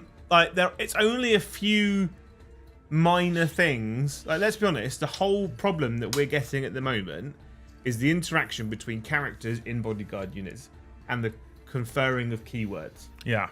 That's it. That's the big problem. And this isn't a broken rule. No. It's just a clarification that we need. That's all we need. We're not saying that 10th edition is terrible, 10th edition is bad, like every unit is broken. All we need is a clarification, and obviously we've got lots and lots of questions that have come through about the clarification of keywords and how characters and bodyguard units interact. That's where the whole conversation comes from. The rest of the rules themselves are really simple. Yeah, I agree. I absolutely agree. Right. And the rule, again, if they say keywords confer, it depends on whether it targets models or unit, that's fine. Right. But I think that's going to cause, I'm with you, I think that's going to cause other problems, i.e. units being able to tackle flyers. Those are all the Tyranid rules I need to play the game. Yeah. Right? If it wasn't for the interaction of the Neuro Tyrant and Neuro Gaunts, and maybe when Shadow in the Warp works, but we said it happened in the Battle Shock test. That's what we did, yeah, but we were probably wrong. But the whole thing just works perfect. Yeah. And let's be clear, right? It's just because we haven't had the clarification should probably be in the book, but it's not. It's not even it doesn't work. It's what's the clarification? What they need to avoid doing is if they do go down the route that keywords are shared, intuition. If they do go down that route, right?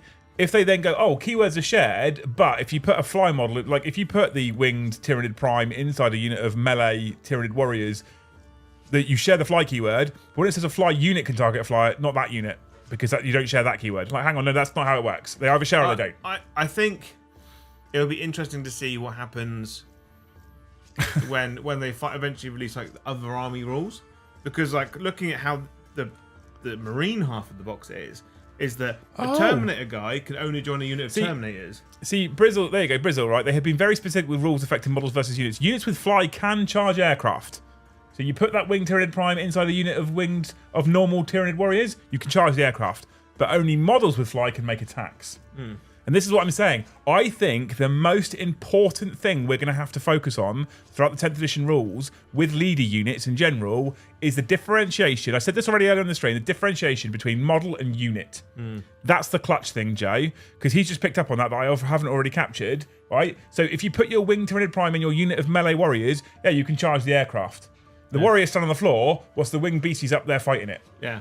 Right? So he's the only one that can fight. So they can all charge, because you can't separate the unit out when you're charging, but he's the only one that can make attacks. There you go. So it's not a problem. So then having that fly keyword confirmed is now not a problem. Only models with fly can make attacks. Can move over other models. Yeah, absolutely. Not unit. Yeah. I got you. Right. Yeah. Okay, you off again? Yeah. I've drank many monsters today. Have you? Shocking, honestly. Wound allocation should be... Yeah, no, so you still a massive blank that. Not heard him answer. We did answer Escapade. I completely agreed with you. Actually, probably does solve a whole load of issues there, to be fair. Interesting, but... how would character vehicles work? Do we think they could join units, tank commanders, for example? It will be entirely covered on the datasheet. If they have the leader keyword, they can join a unit. And on the other side, they'll have which unit it can join. If it doesn't have the leader unit, it can't join a unit. It doesn't have the leader keyword, it can't join a unit. And when I say leader keyword, we need to differentiate a little bit. There's keywords at the bottom, and then there's rules, special rules under abilities in the top right-hand corner. When I say if it's got the leader keyword, that's actually an ability rather than a keyword. And that's just probably not me being the clearest, right? What do we think about the impact of having to stay on objectives will have on big melee units if an objective is near terrain and it stands? I won't bother with 10th until it's confirmed keywords don't confer and bodyguard wounding is resolved sanely. If that was the intention, the designers responsible should be immediately fired. Thank you so much for the 10, Nanaka. I'm very sorry, my friend, but I think it's not going to go the way you want. He says, I won't bother with 10th until it's confirmed. Keywords don't confer and bodyguard wounding is resolved sanely. If that was the intention, the designers responsible should be immediately fired. I mean, I think he's not going to be playing 10th then. No, I'm sorry. You could play bolt action. I'm absolutely, yeah. So, Jonathan Richardson says, what do you think the impact of having to stay off of objectives will have on big melee units if an objective is near terrain? And as it stands carefully on, they could maybe unreachable? Let's be honest, they just need to ban flying in the game. Black Templars don't fly, and the only time they tried it in Hell's Reach, Valrek crashed that Thunderhawk harder than he fell off the roof. Jesus, what's the pavement, all right? Thanks for the 10, Ginger Steve, you legend. So basically, there's a change for objective markers in 10th edition, chat, right? Whereby the marker itself is essentially impassable terrain now, okay? So the objective marker itself, you cannot move onto that marker, right? You cannot end a move on top of it. So one of the questions I raised very early on when I had an introduction game whilst under strict NDA and I couldn't tell any of you about it was, is this not a problem for move blocking? Could you potentially use an objective to move block? And I think the answer very strictly is yes, you can use an objective to move block, and we've sort of seen that a little bit as we've been streaming on the channel. I think that specifically for tournaments where it's more of a problem, in a friendly game, if an objective was placed in such a position that it made certain movement really janky and impossible and you could use an objective to protect yourself, I think we'd have a conversation like, I think this is perfect, that the rule is designed so you can't just go Baneblade. You literally can't go on this objective now. So that's exactly so. So the reason why it didn't exist in 9th edition is if you put said Baneblade on the same objective and you moved one objective secured model in range of that objective because that's the only one you could get in range of it, then you still held the objective off of that Baneblade. Yeah. In this new edition, if you put that same Baneblade, who's worth 30 fucking objective control or whatever it is, or 20 or whatever, something stupid, and you can only get one model of objective control 2 within range of it, you just never can hold that objective from the Baneblade. But I think in terms of move blocking, I think it's better. You might say. I think in America, I know they heavily rely on player place terrain. So, and in the UK, we use TO place terrain or like set layouts, don't we? So I think tournament organisers will probably go set layouts more often because then they can stop weird janky situations like that. If you basically make sure that your objective, if it's near a ruin or terrain, it's near a flat edge of a ruin or terrain, and therefore you've got 3 open sides, it does make it a lot harder to use the objective to move block. But whether like the Americans will stay with player place terrain, because you could really screw someone over with that. Pip says, I thought you could move through it freely, not on top of it. 100% right, yeah. You cannot end a move or a charge move on top of an objective. Yeah. So there are circumstances, if you had a ruin either side and the objective in the middle, and you could put your model just over 3 inches or just under 3 inches away from the objective, and the other person was using, for example, a big old Chumbawamba Imperial Knight like this one, I physically wouldn't be able to finish my charge in engagement range without also being on top of the objective marker. But that's because there's 2 pieces of ruins here and the objective in the middle. Imagine it's like one of those electronic bollards that goes into the ground and then goes back up again when someone's gone past it. Yeah. And if you're on it, it totals your car.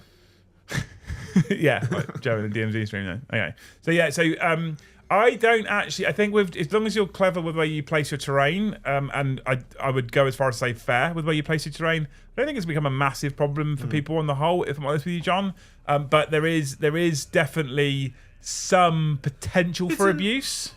But I don't think it's gonna be a massive problem. When you put objectives down, they're player placed, aren't they? Nope, objectives. Well, in the open war game, they're player placed. Yeah. In the mission deck, they are determined by the deployment zones. Oh.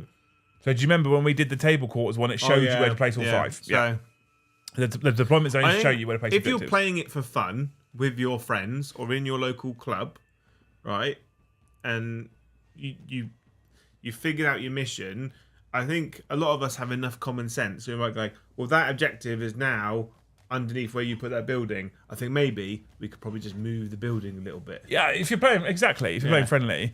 Unless you're playing against Simon says, "Did I hear the objectives are sometimes movable in Game 2? There are a couple of primary missions that we haven't played yet because they're slightly more complicated. Where as a player you can move the objectives. There's one I haven't shown you this yet. It's my favourite one by far. It's one where the no man's land objectives you basically play. Honestly, you basically play Warhammer 40k Sabutio.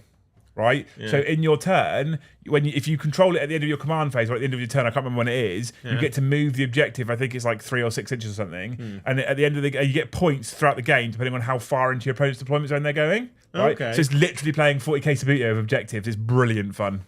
That's great. 40k Medic, thank you for the 5. They need to make a universal rule for terrain, either to place or player placed. Yeah, I mean there is this. I agree. There is a TO place. There is this weird kind of differentiation between the American and the UK market. I've often found the American meta is very different to the UK meta. And I'm not saying one is ahead of the other, but it's often very, very different. And this terrain difference between the UK and the USA also creates this really, really, really weird differentiation between competitive players. UK is 99.9% placed. Like very, very rarely is it player placed. It's always TO placed. Yeah. It's always preset terrain layouts. This is your terrain, off you go. Sometimes they'll give you the map and you put the terrain. Sometimes it's already pre-made for you. If you come to one of ours, we've already got the terrain set up for you. Yeah. In America, I know that a lot of tournaments, I don't know the percentage, but a lot of them are player placed. Yeah. And so the game starts before you've even started putting models down. The game starts at the point at which you're putting terrain down. Personally, I don't like that. Yeah, it means that the battle rounds last even longer. Yeah. Surely. Yeah. And also, like, what happens is, like, I know the measurements between the buildings have to be the same, and if one piece of terrain can't be placed, you've got to just re-rack. Mystic said, if you put the Nid monster dude in a unit with the gaunt things, all the models now become infantry and monster. Pretty sure keywords are not shared. I cannot explain to you people enough. Just trust my influencer intuition when I say keywords are shared. Stop fucking arguing, people, right? Love you, though, right? I'm pretty sure keywords are going to be shared. I would go down that route. I am pretty sure it's going to be madness. If you look at a lot of the things that exist, if you look at a lot of the way they have specifically differentiated between model or unit, if you look at how anti-character, like I'm pretty sure they're going to be shared, right? They will become infantry and monster. So if you're targeting the unit with anti-infantry 4+, you will wound them on 4+. If you target in the unit with anti-monster 4+, you will wound them on 4+. 4+. 4+, right? Okay, right. Okay, however, if you're then targeting a model and you're targeting the bodyguard unit, and the model and the unit says if you're targeting a model that's a monster, you won't then get the benefit of whatever that rule might be. Okay? That's how I think it's going to work. Right. Jesus. Okay. Liam Ross, thank you for the 5. What do you think about the GT that have banned Eldar from participating? We talked about this earlier, mate, briefly, but I'll cover it again because I'm guessing you weren't with us. I don't like the fact that they are choosing to switch to 10th edition and then telling people that have already purchased tickets and probably accommodation and travel, they then can't bring an army they were originally planning to bring when they bought them ticket, which at the point in which they bought the ticket, they believed they were attending a 9th edition event. I think it's pretty douchey of them. I have no problems with them changing it to 10th. That doesn't actually bother me, but to change it to 10th and basically go, because of previous precedent, at the point in which we changed to 10th, we're banning Eldar. Like, I don't think that's bad business. Like, I think whatever that GT is, that's bad business, and that's a douchebag move. Okay? Simply because, as Joe's already said as well, people buy whole armies for GTs. People spend a lot of time building and painting, a lot of time in advance to go to things like GTs, okay? So I would say the only way, for me personally, the only way that GT can redeem itself is if it also says, if you were already registered as an Eldari player, and you've booked accommodation, and you've booked travel when you've got no other army, we will refund you for everything you can't get a refund on because it's our fault that you now won't be able to play. Because people would have... so an Eldar player may have bought new units for their army for 9th edition to play at this event. Yeah. Because of how the meta and the missions and FAQ specifically have changed. This might have been the first event that they could do in 9th edition since the last FAQ came out. And then they've got, well, we're moving into a whole new edition now. You have to buy even more units. And then they're going, well, now you can't use any units or anything that you bought. Skipper, could GW just start again with 10th, please? Carl Hodge, I hope they FAQ all Liam's intuition and he looks mental. Carl, I do YouTube for a living, my friend. I always look mental. It's just a thing. It speaks to the childish bias of the organiser. Josh, I completely agree with you, 100%. Right, let's go back into the comments and see if there's anything else that's interesting.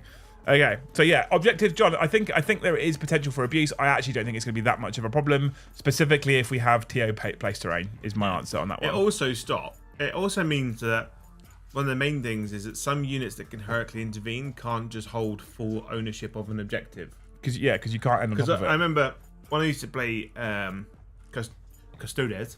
Custodes, yeah. In early 9th edition, they could all heroically intervene.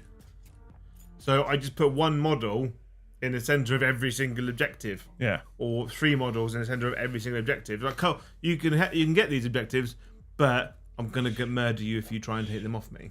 But that's also kind of fixed by how they've changed heroic intervention, though. Yeah. At the same time. So it's a weird one. Weird one.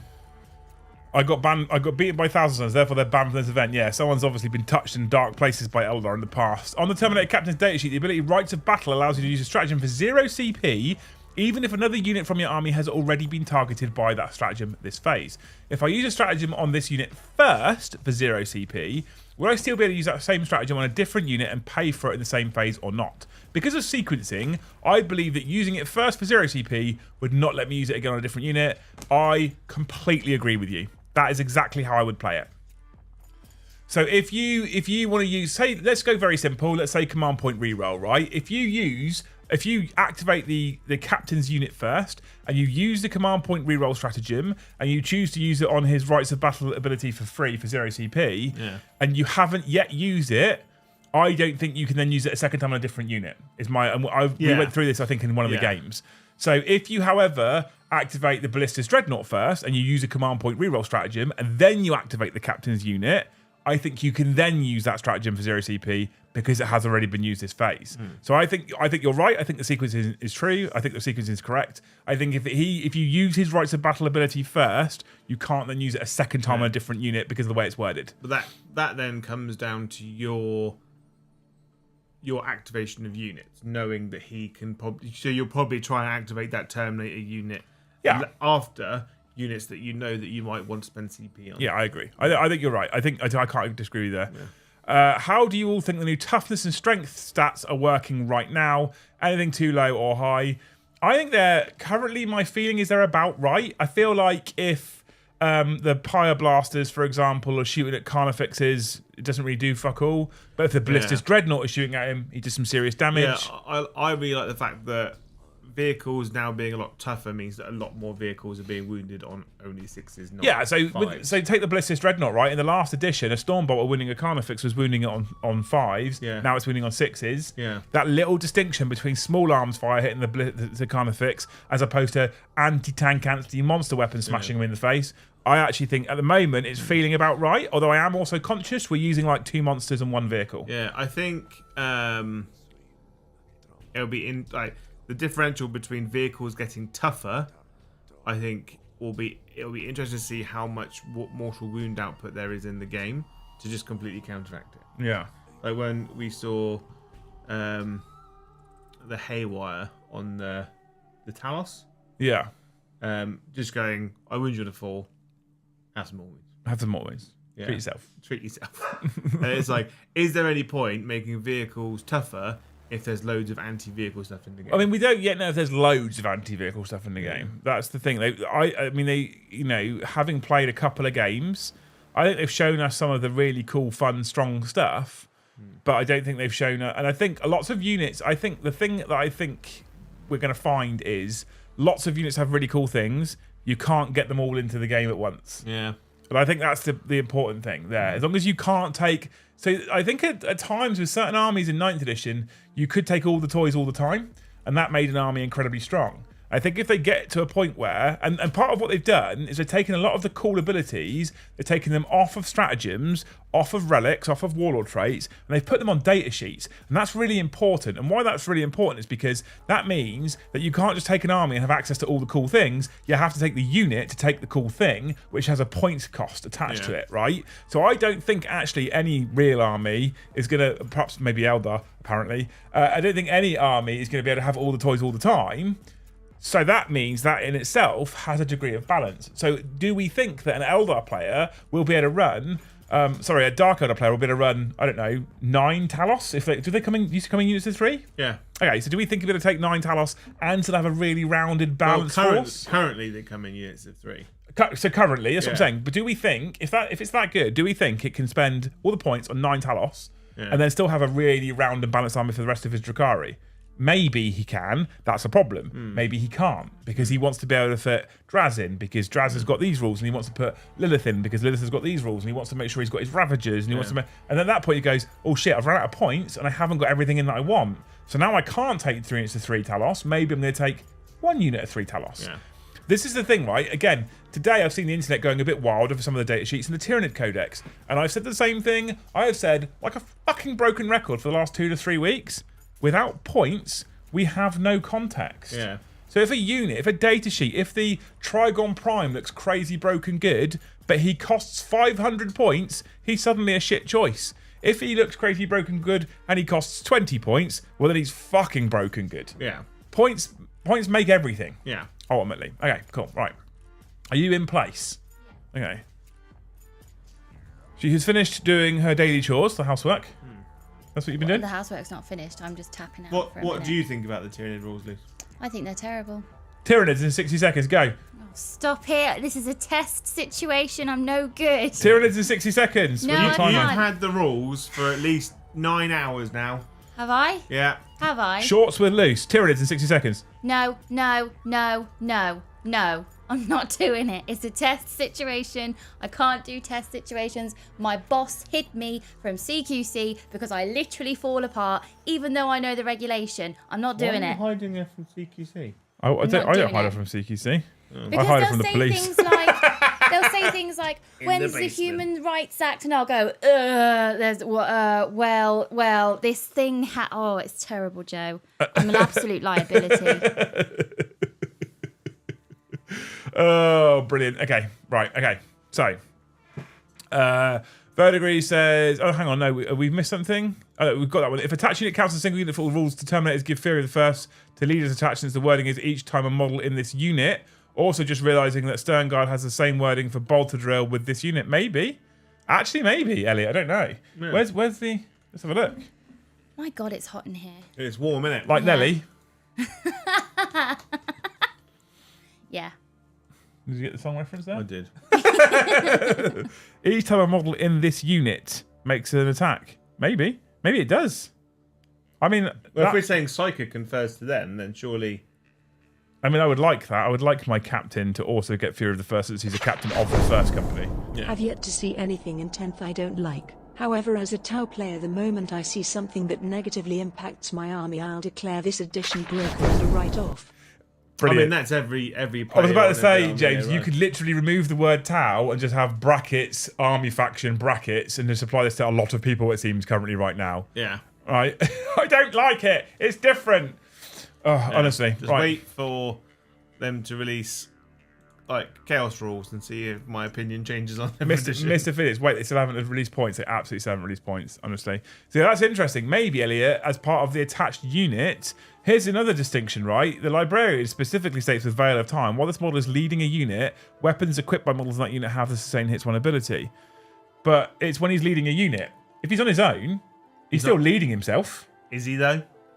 Yes, Jay. Still leading himself. Yes, Jay. Intuition. Yes, Jay. He's still leading himself, isn't he? He's leading himself in a battle. He's egging himself on. He's having a word with himself. Off he goes. Okay. Chasing that swan. Right. Verdigris says, I learnt more watching those battle reports than I've watched and learned to play videos previously. I'm also sick of the baby's first Warhammer voice in the other videos on other channels. It was 100% success to me. Oh, amazing. Thank you, man. You like me whenever someone tries to teach me something, I'm like, what? You're just being condescending. Yeah, We so are not friends. this comes from last night's stream, Joe, where I basically put that we've been getting the rules wrong with the keyword system because, it took me a few days, but my intuition kicked in.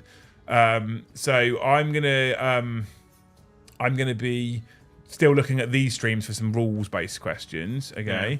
I'm curious about the Stern Guard Veterans of the Leviathan box because according to GW, every Space Marine in the box is supposed to be completely agnostic and can be used in any Space Marine chapter. And currently, Stern Guard can't be using Dark Angels. Does this mean they're now part of the Dark Angels also? I mean, possibly. Who knows? I just painted them as Dark Angels because Dark Angels are cool. Please don't take anything from what we've painted. We just said paint the box Dark Angels, right? So, I mean, they're black. What I could do is just paint over it. Raven Guard transfer. Done. would it be able to do your learn playstyle when all of the factions become available? Maybe. It's going to be hard, though, because we're going to probably skip past, because I'm going to America, etc. There's going to come to a point where I'm going to be playing an army for the first time that on stream that I've also played before. So it'll be hard to get that authentic. We're genuinely learning it for the first time, okay? With precision... I mean anything that Brom runs... It's like he's learning it for the first time, yeah. 10th edition will be a whole learn to play Ultramarines all the way through. Yeah, every game. With precision, you are allocating successful wounds to the character in the attached unit. Prior to that, you are rolling against the bodyguard unit's toughness anyway. You only need to slow roll saves for wounds allocated to the character unit. It dies, you run out of saves. Yeah, absolutely, you're right. You are right. I assumed you cannot get benefit of same rule twice. My reference point is how auras cannot stack, so it's just sustain hits one.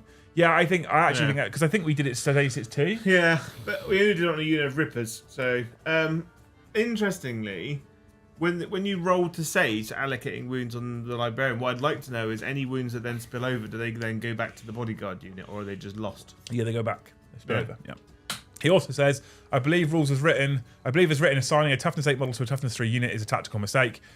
So they are, but we have, in Rob Savage, we have nothing else we could attach them to at the point at which we were making those games, because we were only allowed, despite what other channels have done, we're only allowed to use the contents of the Leviathan box. That was strictly what we were told we must do. Yeah. You can only use the contents of the Leviathan box. You can use duplicates of the same data sheets that are in that box, but you can only use the contents. So we couldn't, for example, put Tyrant Guard down We didn't have access to the data sheets. We weren't allowed to show the rules, and so we couldn't assign the Neuro Tyrant to the Tyrant Guard. Now, if you've looked at the Tyranid data sheets from today, you realise that the Tyrant Guard are toughness 8. If you put the Neuro Tyrant, who can join Tyrant Guard with Tyrant Guard, you have a majority toughness 8 because everything's toughness 8. Yeah. Seems like a better pick.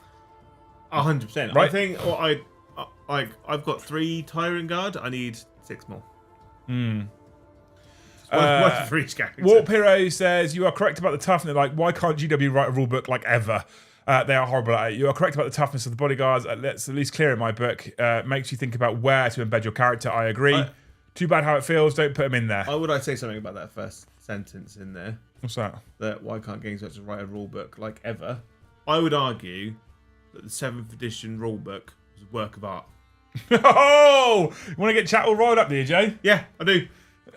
To start something, 7th edition was perfect, right? The codexes broke it, and all the extra gubbins down on top. That's why Horus Heresy was perfectly blissful for ages, because it just used the 7th edition rulebook.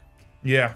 Yeah, okay. I mean, I like 7th, but 7th was great. 7th wasn't broken by the rulebook. Horus Heresy still basically uses 7th edition. 7th wasn't broken by the rulebook. Nope, pretty sure a character joining a unit does not give keywords to that unit. There's a lot of people going to be eating socks soon. It would say on the sheet, gives that unit whatever he joins. Also, the rulebook nowhere backs us up. We said we were going to read out all the questions, but do we have to keep going over the ones that go over the same thing all the time? Yes. I thoroughly enjoyed this battle report so far. Felt very genuine and not some scripted childish theme recording. You're a hero. I like the fact that our viewers are just as bitchy as us. yeah. What does BT stand for? Black Templars. Yeah. Ah, I knew it was Templars. The whole point of playing the new edition live was to see how easy it was to pick up the rules. If that exposes some issues of clarity of the rules, that's only a good thing. I'm sure GW is watching. They do. To see what clarifications they need to make. Okay, cool. I mean, I don't like. I'm not against, right? To be clear to people as well. This is honest. I'm not against a day one FAQ for a rule set. I'm not against a day one FAQ necessarily. The problem I have at the moment is we are told that this document, this designer's commentary already exists, and we haven't been privy to it for our content up to now. So that's irritating on the off chance we've got things wrong that perhaps have already been clarified. That's my big problem, right? Eric Thompson in chat says toughness 8 Tyrant Guard really rubs in the face of Death Guard. Just feel meh. I think the thing is though, Tyrant Guard is one unit, and they are an organism specifically bred to protect their big tough characters. Yeah, it's not the whole army. It's one unit. Well, one unit times 3. 3 characters, but it's not the whole army. No, but it could be most of an army. It could be a vast majority. So Francesco on page 39 says it's treated as a single unit for all rules purposes. This implies keywords are shared. So we've covered this. I just want to make sure he knows we're getting to his particular comment. It goes on to say that once the last bodyguard unit is killed, any attacks made against that unit. This means if it's the same unit, once the bodyguard models are all destroyed, the terminal error is therefore still the leader of the unit and still gets the psychic hood, and Space Marine's Oath at the moment is still in effect. I don't think there's room for different interpretation in this section. I appreciate you, man. I didn't catch this, actually. Verdigris and Russ, thank you for this. Have you seen this before, Jay? This is a super thanks. Let me share. It's like a super chat, but it's not live. Like a happy ending. So he's gone on to yeah. He has gone on to the video's comments, and he's paid to leave a thanks. Super thanks. That's nice. Why didn't everyone else do it? Super thanks. Super thanks. Super thankful. I think pragmatically 10th is a beta test edition for a new rule set. I think the words should not be shared. Yeah, well, we've been through those loads. You will see, right? Page 5 of the rulebook defines a unit as one or more rules from the same data sheet. So if attached unit counts as the same unit for all rules purposes, it would stand to reason that they are considered part of the same data sheet until one gets destroyed. So it talks about keywords again. And this is what I'm saying, right? There's so many people with so many different opinions. That's why it's obviously a problem that they need to clarify. I enjoyed the 10th ed stream. On production quality, I'm a perfectionist, but at some point I realised that having everything perfect felt imperfect. What I said about you, Jay, wasn't it? Yeah. I think because the world is full of perfect circles and straight lines, when channels get their production quality up, they also streamline everything and start to strip out some of the more human imperfections that make their vids interesting. You have to let some things. Are you saying that I'm a human imperfection? You're the best human. You're imperfectly perfect, Jay. Yeah. Mm-hmm. Okay. Yeah. Potato. Yeah, so long as Luce keeps giving you shit off screen about how stupid 40k really is, it'll be hard for the channel to lose its way. No, I don't do that. If units share keywords, adding a leader also gives the anti-character keyword. Absolutely. I agree, Darius, 100%. I am waiting a while before buying anything, seeing the actual Space Marine Codex is released in autumn Q3. I like the fact that it has potential to have caused matched and competitive matched play with the same missions using a variation of fixed and random cards. I actually really love the mission deck and the way it works. I think it's brilliant. I think it's really, really elegant. I'm a big fan. Yeah. Right. The Volok goes on about talking about bodyguards and characters again. We've done that to death. GW design team creates under too many constraints, or they just don't know how to write rules. I think it's probably more the first. Doesn't mean we can't enjoy playing and their products, but any critical thinking points towards the system doesn't make sense. The fundamentals of the game are built upon janky at best. I mean, well, you've got to think, like, when you're writing rules for a game, it's very difficult. I know we give them a lot of shit, but it is tough. Like, you've got to think, like, there are some games, if they were building, if 40k never existed before and there were no models for it, and then they could create models and rules at the same time, it would obviously be a lot easier. Like, I know it's like their nemesis, but bolt action, for instance, it's all humans. A rifle is a rifle, a submachine gun is a submachine gun, a pistol is a pistol. Basically, all guns are exactly the same. All humans are exactly the same. It all different. The only differential is whether they're a veteran, a regular, or like a irregular new person. So the rules in that game are very, very flat. Yeah, but in this game, you've got tanks, aliens, spaceships. That's my point. Superhuman. So it's like the terms of balance, and then there's lots and lots and lots of keywords that they have to then implement to make it function. So where I was going to go with what you were saying. Imagine if they came out with 10th edition, was like, okay, so you've got small arms, anti-tank, guns, and that was it. Yeah. Like the internet would lose its fucking mind. Yeah. When the game becomes hero clicks, people would just go mental. Yeah, absolutely. Need a shirt with Joe throwing a ripper, balled up, shouting bombardment. Yeah. I need to fix the first issue. You have to declare the target of attacks. Again, this is all about bodyguard. I'm sure they're going to clarify this. So far, it sounds more like clarifications more than things being outright wrong, which wouldn't invalidate the rulebook. I would agree with you. I would actually agree with you there, 100%. They could have a living rule set. I think they should, absolutely. Terrain rules make tanks impossible to use. We haven't really used the terrain rules yet. Well, like we said about the living rule set, yes, we have a printed book in front of us, and there's going to a free PDF that they're releasing.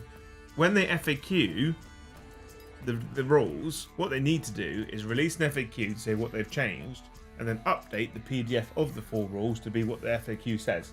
So then that, as long as they don't leave the original rule set, like exactly as how they released it day one, but changed it, it means you can like print it out, an FAQ's been released, print it out again, done. So there's a lot of comments about this, and I knew this was at the top here, right? So this is not this one particularly, but I know there's a comment down here as well about rubric marines, right? And this is one of the reasons why I'm actually pretty confident now that keywords are shared, right? Yeah. In the rubric marine datasheet that they showcase on Warcom, only the Aspiring Sorcerer has the Psyker keyword, right? Yeah. There's no way when you're targeting a unit of rubric marines, you don't use anti-Psyker abilities. There's no way. But there's no way you slow roll against rubric marines versus. But then, like, because in obviously when you look at the 9th edition rolling, the Psyker and the sorcerer in the unit is the only Psyker in the unit. So if he perils, it only affects him, and then the mortal wounds spread out afterwards.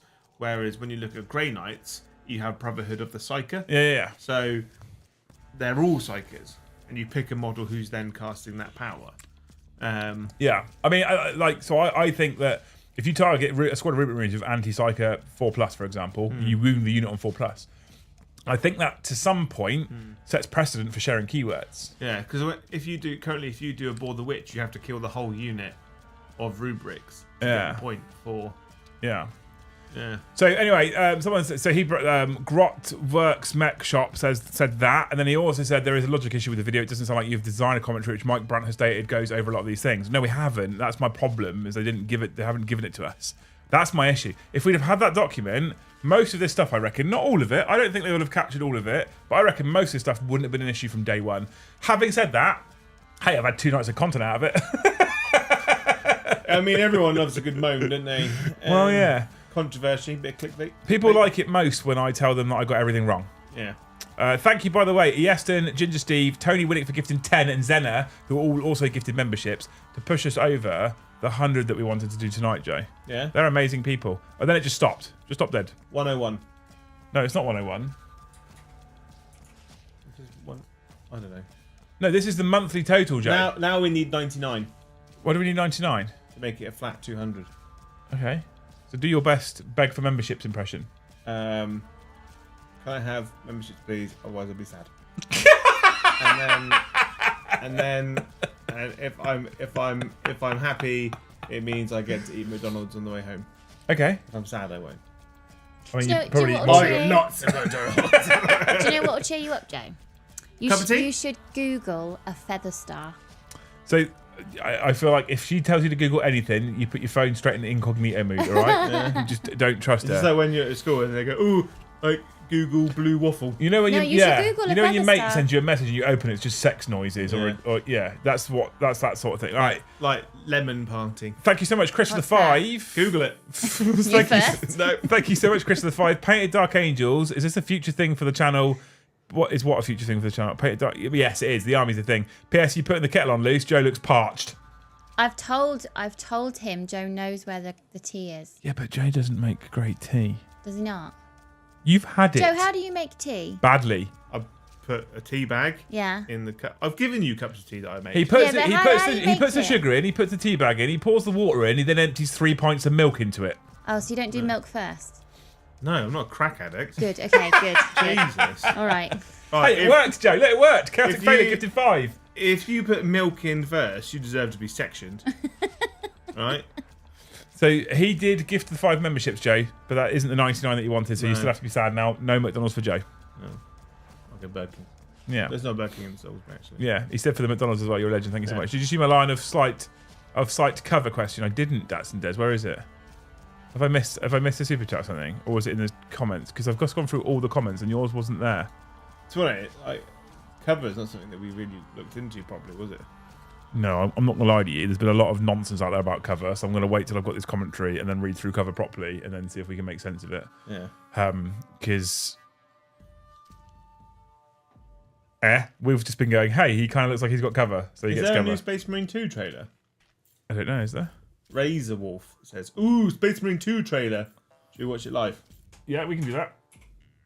We actually can do that, Joe, through the power of YouTubes. Yeah. Hey guys, cool stream. Is visibility broken when one model in a unit is hidden from target?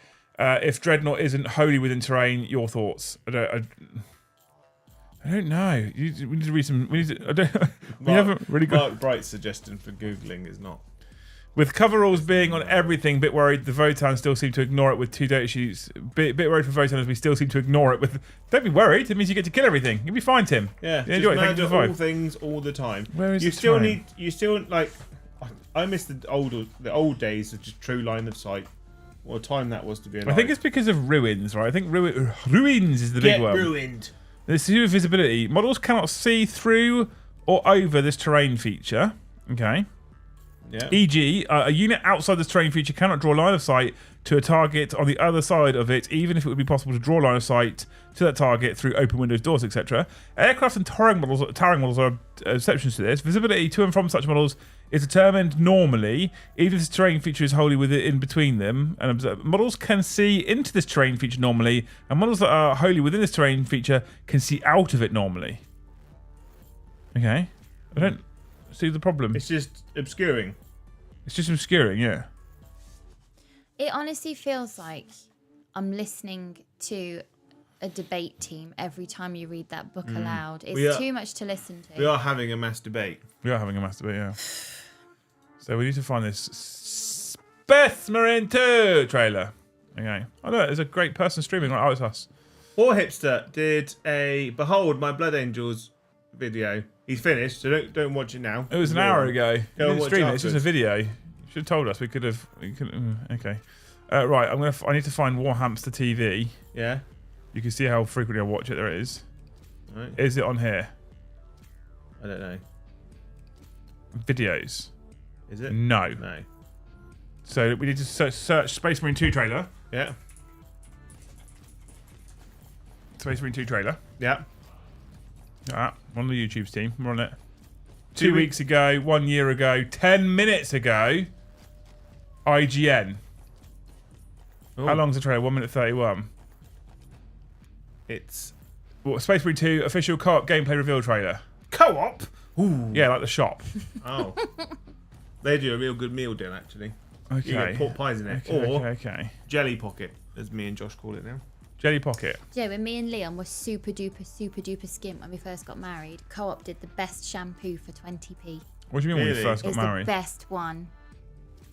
Yeah. Going on the way home. Okay, chat. Are we ready for this? Are you ready for this? Yeah, I'm ready for this. Do. Okay, right. I have to wait for Bubba Super Chat to come through. Otherwise, what happens is I start a trailer and then fucking someone super chats and it interrupts the trailer halfway through. Oh. Right. We are having a mass debate with massive members, says Anna. That's exactly what we're doing. Become a member 366 days ago. So cheers and thanks for a year of great content. Nice. If Joe starts a GSC army this year, if you do, I'll send my spare nose GSC to the PO box. GSC is the army that Joe has that he wants to do, I Bubba. really want to do GSC. Thank you so much for the 10 then, man. You're a legend, and thank you for the kind words. You're a hero. So we're now going to screen share, Joe. Yeah, because I want to do jungle GSC. We're all going to shut up for a minute. You ready? Oh. We're facing a Tyranid splinter fleet. They engaged us on 2 planets, Avarax and Kadaku. I'll be straight with you, Titus. I have my reservations about your reinstatement. There could be questions. Will that be a problem? No, Captain.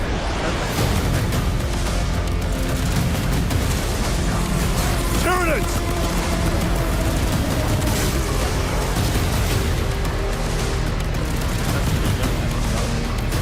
My pledge is eternal service. Xenos inbound! Eviscerate this abomination! Come forth and be slaughtered!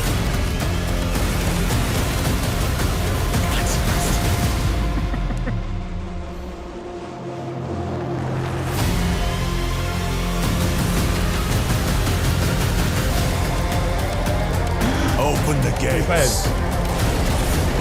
Care to see who can slay more Xenos for the Chiron? I thought a piece of that statue would offer more sport. Hold them back, damn it! For Ultramar! For the Emperor!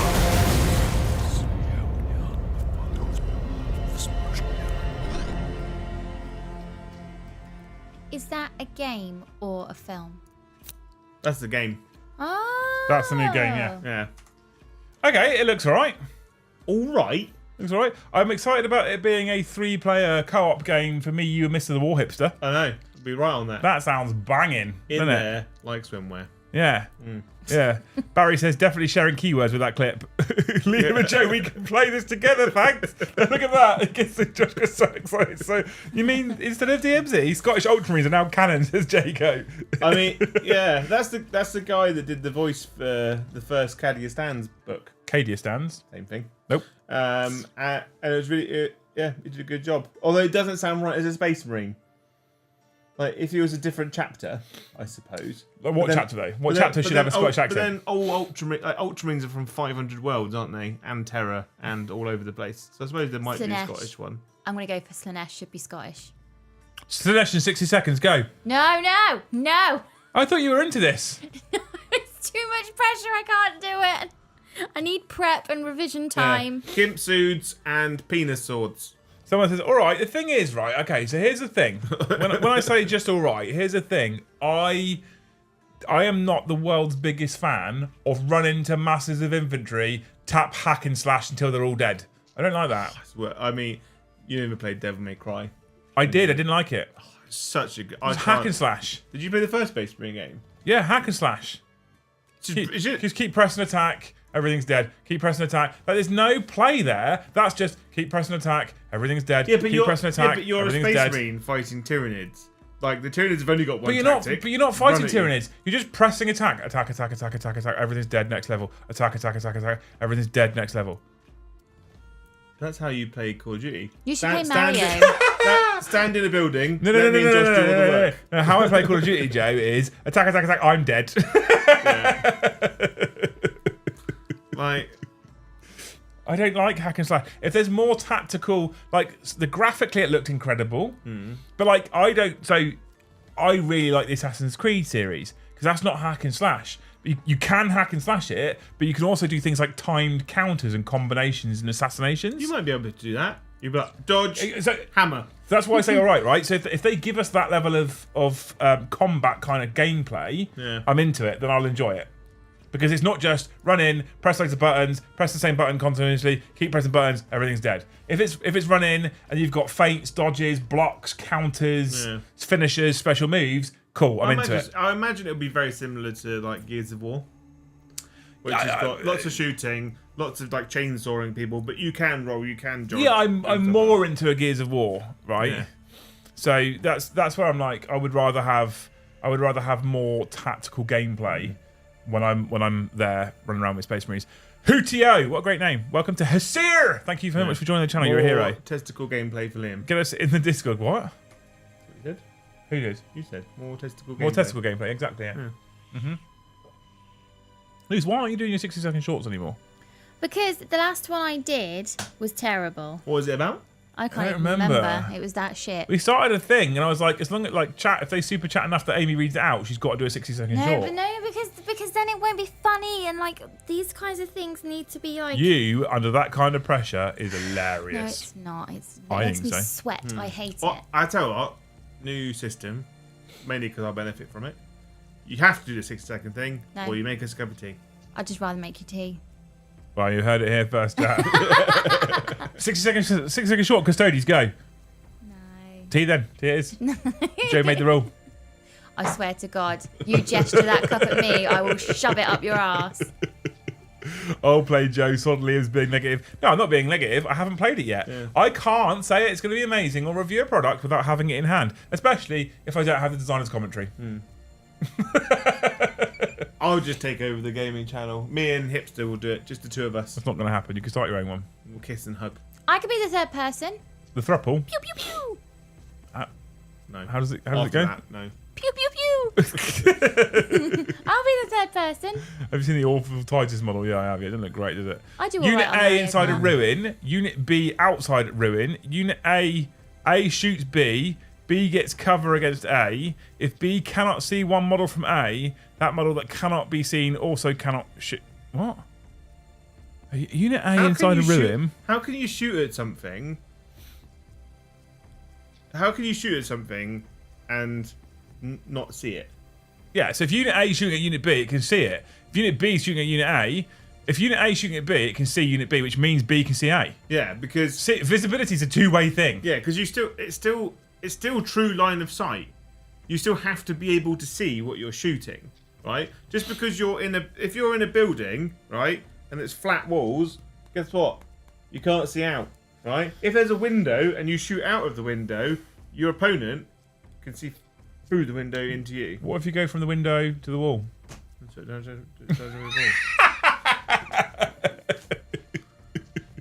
Mark Strong isn't doing the voice in this one. Is he not? Is that the person who did it in the original? In Space Marine 1? Okay, interesting. Okay. Right. Yeah, I think if you're in a building and you're going to shoot someone, that person is going to shoot you back. Pug, you are indeed master debaters. Absolutely, absolutely. I don't understand. Don't understand. If one model cannot see, it gives the target the benefit of cover, right? Okay. But if you can't see what you're shooting at, then you have to use indirect rules, which means they get cover. B get cover against A is B cannot see one model in A. Right. I don't understand the context of this, right? How you shoot if A is shooting at B, A still has to be able to see B, right? Unless it's indirect. They've completely lost me here. Hellstorm did a video about it. Well, that's why. Yeah, but Mikey did a rule where it's like, if I put this riptide in this building, I can see into every building on the table. But like, no, because indirect. Because like there's still line of sight blocking buildings in between. This is the difference. This is the difference between people that use terrain rules and people that don't. in the sense that like some people are like, oh, if I'm touching cover, I can just see through everything. That's not how. That's people taking advantage of line of sight. Because like just because you're in a building, it doesn't mean that you can just see through solid walls. So I haven't really read in depth the terrain feature rules, right? So I don't really want to start commenting on what's going on without having read the terrain feature rules. Also, considering some of what we talked about already tonight, I also don't want to comment about it if I don't have the designer's commentary. Because if you're talking about a situation which is completely busted, I guarantee it's probably in the commentary. The whole unit has to be able to see the whole target unit, no matter how many are actually shooting. Right, so it says here, each time a unit shoots, before any attacks are resolved, you must select the enemy units that will be targets for all of the range weapons you wish its models to make attacks with. Right? So you've got 10 people. I'm choosing 6 of them to shoot. Right? Each time you select a target for a model's ranged weapon, you can only select an enemy unit as a target if at least one model in that unit is both within range of that weapon and visible to the attacking model. Okay. So my model is in range of you and I can see you. I'm shooting at you. Yeah. Right? There's always been the rules. Right? It's always an enemy been the model rules. is within range of a weapon if the distance between it and the attacking model is equal to or less than the weapon's range characteristics. I mean, yes. Barry says, we answer your question, such lies. It is lies. I don't want to answer a question if I don't have... I need to read all the rules. A, inside ruin, 4 models can see unit B, 1 model cannot. B, therefore, gets cover against all attacks made by those 4 models in A that can see B. Okay. Right? Unit A shoots Unit B. 1 model in Unit A is behind a solid wall. Unit B gets the benefit of cover. It's a video that Mikey done at the start of the week. That sounds nonsense. Cover is determined by unit, not model. So if a unit has 1 model that can't see, the whole defending unit benefits from cover even in the open. Okay. Okay. So they're saying it's in the ruins rules, Joe. Keep going. Keep going. Ruins is... Keep going. Ruins is here. I don't see the problem, though. Models cannot see over or through this terrain feature. Each time a range attack is allocated to a model, if that model is either wholly within this terrain feature or it is not fully visible to the enemy in the attacking unit because of this terrain feature, that model has the benefit of cover against that attack. Okay. For people in the terrain feature. Right, cool. Hang on, right, so the bit, right, this is where I think that they've gone wrong. Okay. Each time a range attack is allocated to a model. If that model is either wholly within this terrain feature or is not fully visible to enemy model in the attacking unit because of this terrain feature, that model has the benefit of cover against the attack. So, I think it's quite clear. Model. So you go by model basis. You've got 4 models in cover, 1 model out of cover. The 4 models in cover get cover. The one who's not in cover doesn't. I don't understand. I don't get what the problem is. I'm so lost right now, Joe. If I've got models in cover, they get cover. If they're out of cover, they don't get cover. GW should release a book at the end of each edition that shows the progression of how they made that edition. Not just like designer notes, but initial rules and concepts from testing. I mean, that'd be interesting. Yeah, so the models that can't see don't fire, but because they can't see the target, they get cover. I don't. It's the wholly within bit. I don't understand what the problem is. Watch Hellstorm's I Broke 10th edition. I would rather squat on a cactus, quite frankly. I'd rather not give that kind of clickbait time. Okay, so right, so visibility from aircraft and town models are exceptions. Visibility to and from such models is determined normally, even if this terrain feature is wholly in between them and the observing model. Models can see into this terrain feature normally, and models that are wholly within the terrain feature can see out of it normally. So apparently the issue is the fact that it says all, like, so it says each time a range attack is allocated to a model, if that model is either wholly within this terrain feature or it is not fully visible to every model in the attacking unit because of this terrain feature, that model has the benefit of cover. They're suggesting that a unit outside of the ruins can get cover because it states, right, is either wholly within this terrain feature or it is not fully visible to every model in the attacking unit because of this terrain feature. Okay, so if a model inside a ruin is unable to see a unit outside of a ruin, and the unit inside the ruin is shooting at the models outside of the ruin, and one of those models can't see the unit outside the unit outside of the ruin is getting cover from the ruin. Okay, that makes sense. Because whilst you're in a building, say there's people walking around the outside of your building, right? And you're inside the building, like your house, and you look at, if there's 100 people outside your house right now, you wouldn't be able to see all of them because of the walls, I guess. I don't. Yeah. I mean, obviously, models in the open. It's just a true line of sight thing, then. Yeah. I mean, I get why chat are so annoyed by it. Like, although it's rules as written, what they're saying is if a unit is outside of a building. So this is our terrain feature here, right, Joe? This is a bad example.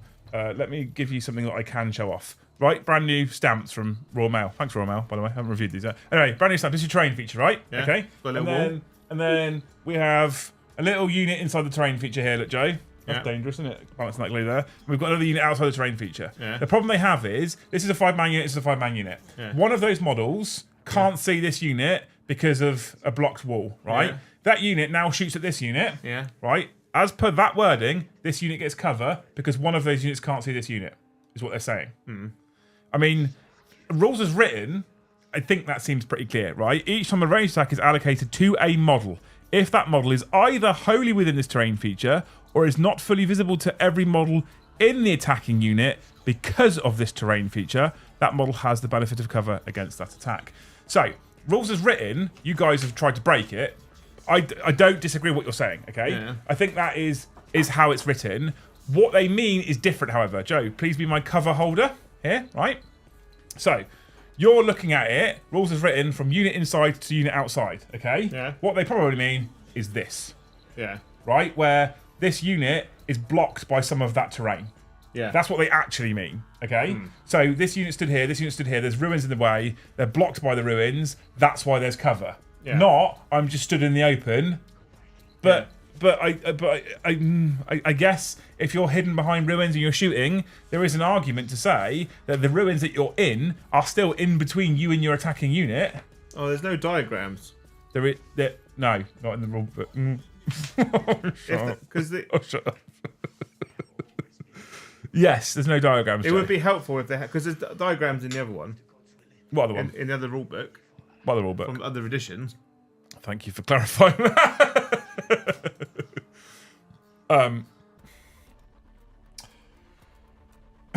So but then I actually don't have a problem if the unit in the open is being shot by a unit in ruins. There is still a terrain piece in between the two units. Well, the thing is, so what this is coming around from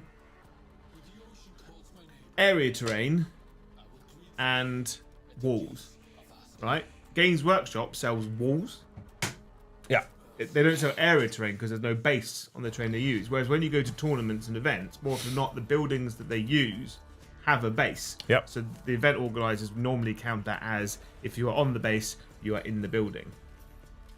Correct? Yeah.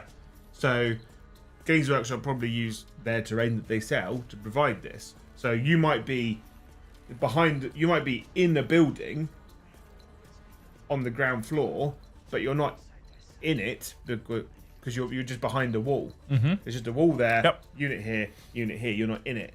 So that's where the complication comes in, is because people, when they go to events or they've bought like the like competitive terrain from X organizer, that has a flaw. So you know when you're distinctly in it. Yep. Whereas Games Workshop is you're behind a wall or you're in front of a wall.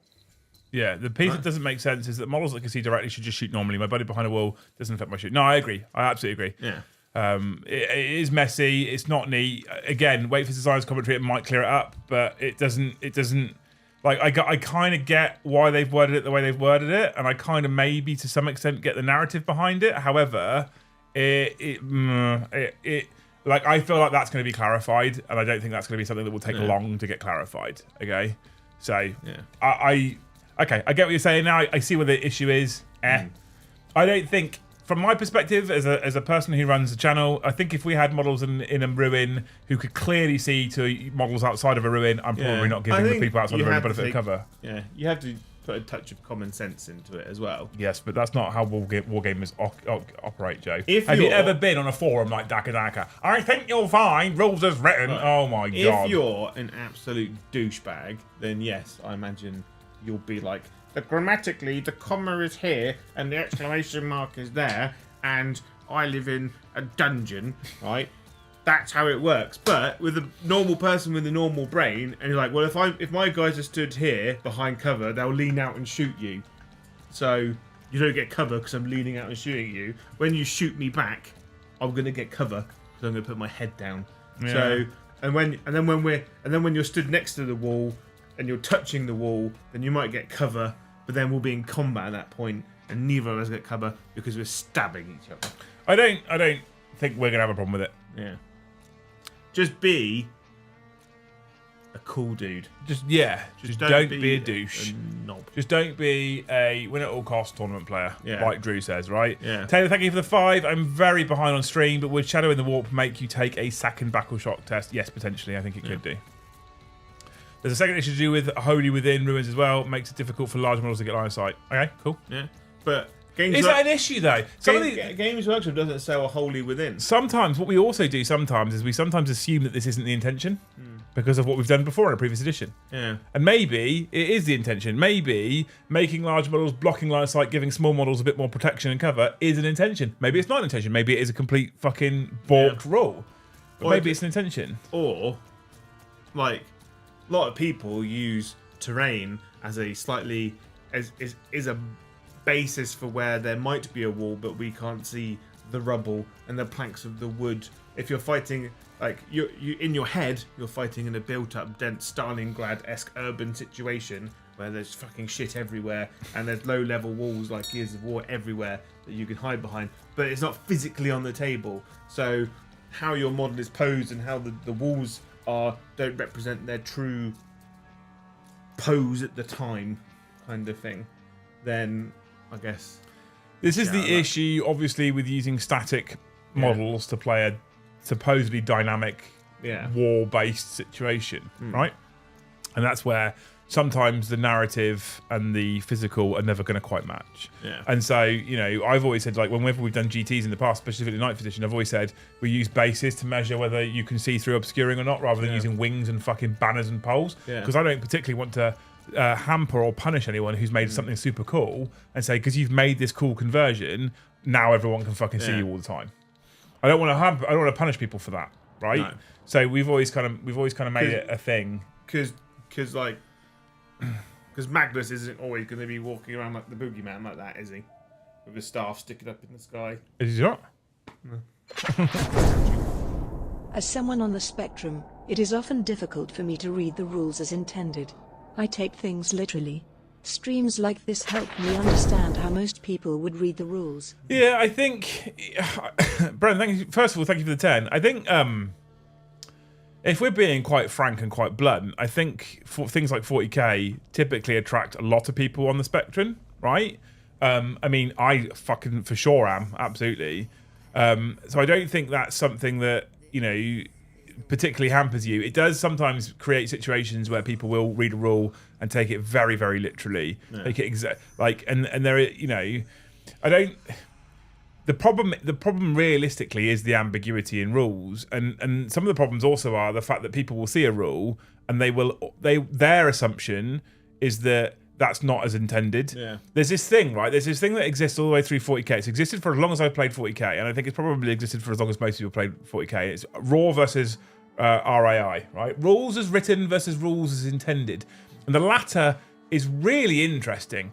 So rules as written often are hard to argue because it's rules as written. Now, depending on the grammatical layout of the sentence and where they've placed certain words, that it can be open to some interpretation as to exactly how it's written, but on the whole, mostly rules as written is rules as written. Rules as intended becomes the difficult part because people go, I think you'll find rules as intended. How do you know what is intended? Yeah. Only the person who wrote the rule knows what's intended. Yeah. That's just facts, right? Yeah. I have no idea. With the terrain feature, do I think that the intent is that 5 models outside of a terrain feature that are being shot at by 5 models inside a terrain feature will get cover, despite the fact that none of them are in cover and only one of the attacking models can't see? Do I think that's the intent? I don't think that's the intent. No. My personal opinion is that's not rules as intended. However, I don't know that's not rules as intended. That might be exactly what GW are intending to do. And then you've got to take things like wobbly model syndrome as well. Like, for instance, our Game Mat EU ruins that we've got, right? You could stand a Space Marine in every window, looking out. But some of those windows have got a bit of rubble on it that you can't stand the model on, which then means that he can't stand the window. He's got to stand slightly further back, which means that he then can't see out the window. So then you go, well, rules is written, the unit outside the building now gets covered because I physically cannot place my model there. Yeah. Right? So, like, then you go, like, well, actually, he had to go, rules is intended. To be, what? Like, I'd like to place my model there and still be able to shoot. Yeah, so to come back to Brennan's though as well, one thing I will say is if you're going to go to events and stuff, right, don't worry about your being on the spectrum giving you a problem and making it difficult, because if you go to events, you absolutely should take it literally. You should play it as written, because that's what every other tournament player... Yeah. That's and Des actually said, having said that, catching Des's comment, tournament players will take it literally as tournaments are played, rules as written. Yeah, absolutely. And taking it literally might actually help you, because there will be some tournament players that will be like, will try and pull a fast one. They'll be like, they might be a little bit slippery on their rules. And if you take it, you go, actually, you might find the wording is this. Yeah. Like, this is how it actions. Like, this is, you must follow these steps. None of this like back to front situation. None of this Brom measuring. Like, the number on this is this. I'll let you read the next super chat, Joe, because you're going to enjoy reading this one. Out loud. Oh my god. Go on. Y'all need to decide on syntax, semantics, or pragmatics. Trying to rationale all three simultaneously is an entertaining attempt in syllogistic logic. All right. This is why I say Warhammer attracts very clever people, because there's so many syllables. No, it attracts pedantic people. No, very clever. I say very clever. Well, Warhammer comes in right at the bottom. I play the game with as much pedantry as my opponent. Funny enough, they don't tend to like that. Yeah. You might find sometimes you'll find that some people will be like, come in a bit chill, like, we're going to play a nice fun relaxed game, and someone will come in proper strict, and then that pushes the other person, like, fine, if that's how you're going to play, I will also play that way, kind of thing. It's a weird situation. Like, if you're just doing a fun thing, and one of you starts to be maybe a little bit difficult, then it might push the other person to be even more negative. Is this weird though? Because you're always very difficult when we're playing 40k. What? Very difficult. How? Really difficult all the time. Very pedantic. I'm just a little bit a little bit cancer. Little bit way. Johan Gustafsson, thank you so much for upgrading to Haskell. We will now, I think, be able to start putting behind the scenes content back on YouTube again, because slowly but surely NDAs are coming to fruition. So I'm going to try and take some more photos for behind the scenes content when I'm at Titans, although I am just really bad at remembering to take photos. Although, as of tomorrow, got 2 weeks of just straight World Eaters painting for me. So yeah, which we can share. I could do in front of the scenes. I painted 2 models yesterday. You sent me a picture for that as well. Yeah. I need to. Yeah. I said you what? This is the complete one. Yeah. There you go. This is what Joe was painting yesterday. Yeah. I got. I said to Joe, there's the camera. I said to Joe, go away and paint World Eaters for me. And he went, no, I play Flesh Terrors. I'm painting this. It needs to be closer to your face, and then it'll... There you go. Land Raider Redeemer. And? Lieutenant Dan.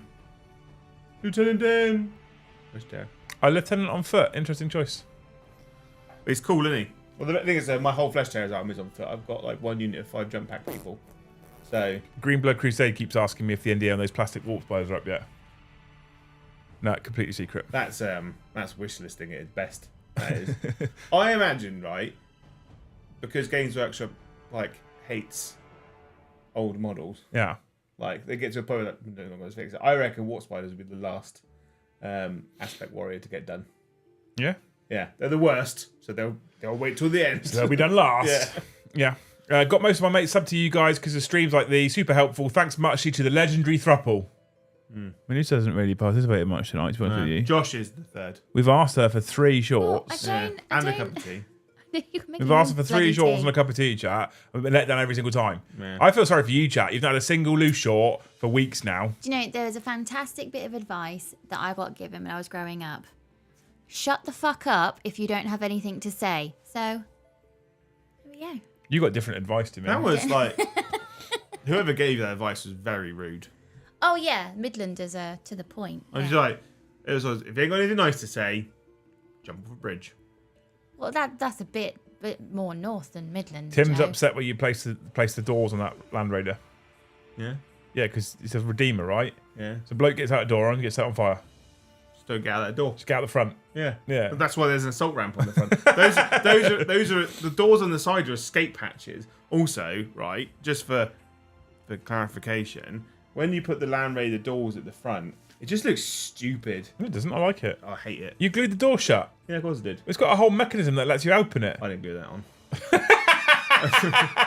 Right, I hate like when you put your Land Raider on the table and it's just sat there slightly agog all the time.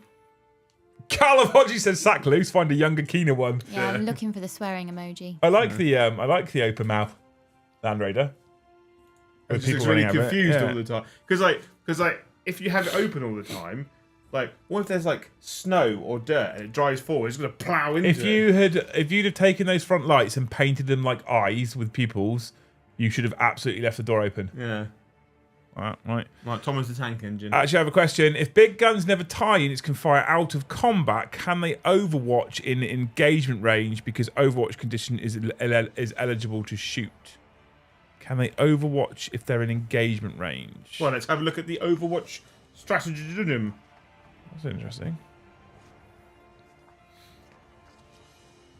Where's the stratagem? I mean, it was just on the little tag. There it is. There we are. Top right. When your opponent's movement or charge phase after an enemy unit is set up, or when an enemy unit starts or ends a normal, advance, fallback, or charge move. One unit from your army that is within 24 inches of that enemy unit and would be eligible to shoot as if it were your shooting phase, then yeah. Effect. You can shoot enemy unit as if it were your shooting phase. Restrictions until the end of the phase. Each model in your army makes a range attack, and if a hit or 6 requires to score a hit, irrespective of the attacking weapon's ballistic skill or any modifiers. Can you use? Yeah, absolutely. I think yes. Yeah, because if you can shoot out of combat, into combat. If your ballistic dreadnought is being tied up by termagants, we'll use the contents of Leviathan for sake of continuity right now. Right? If your termagants have tied up the ballistic dreadnought, and then you have a Screamer Killer that comes charging into said dreadnought, yeah, the dreadnought can overwatch. Yeah. As far as I'm concerned, because the ballistic dreadnought is eligible to shoot in the shooting phase. And it also, although the only penalty it suffers in the shooting phase, if it's shooting out of combat, is -1 to hit. Well, it also says you ignore modifiers, it just hits on 6s. Do you own or have access to a Death Guard army? We want to see how they actually play in 10th. I think Big Chris has got Death Guard. I think. Yes. I don't know how much of it's painted. A lot. Is it? Yeah. I don't know how well, but then Death Guard don't have to paint well, do you? They're all dirty.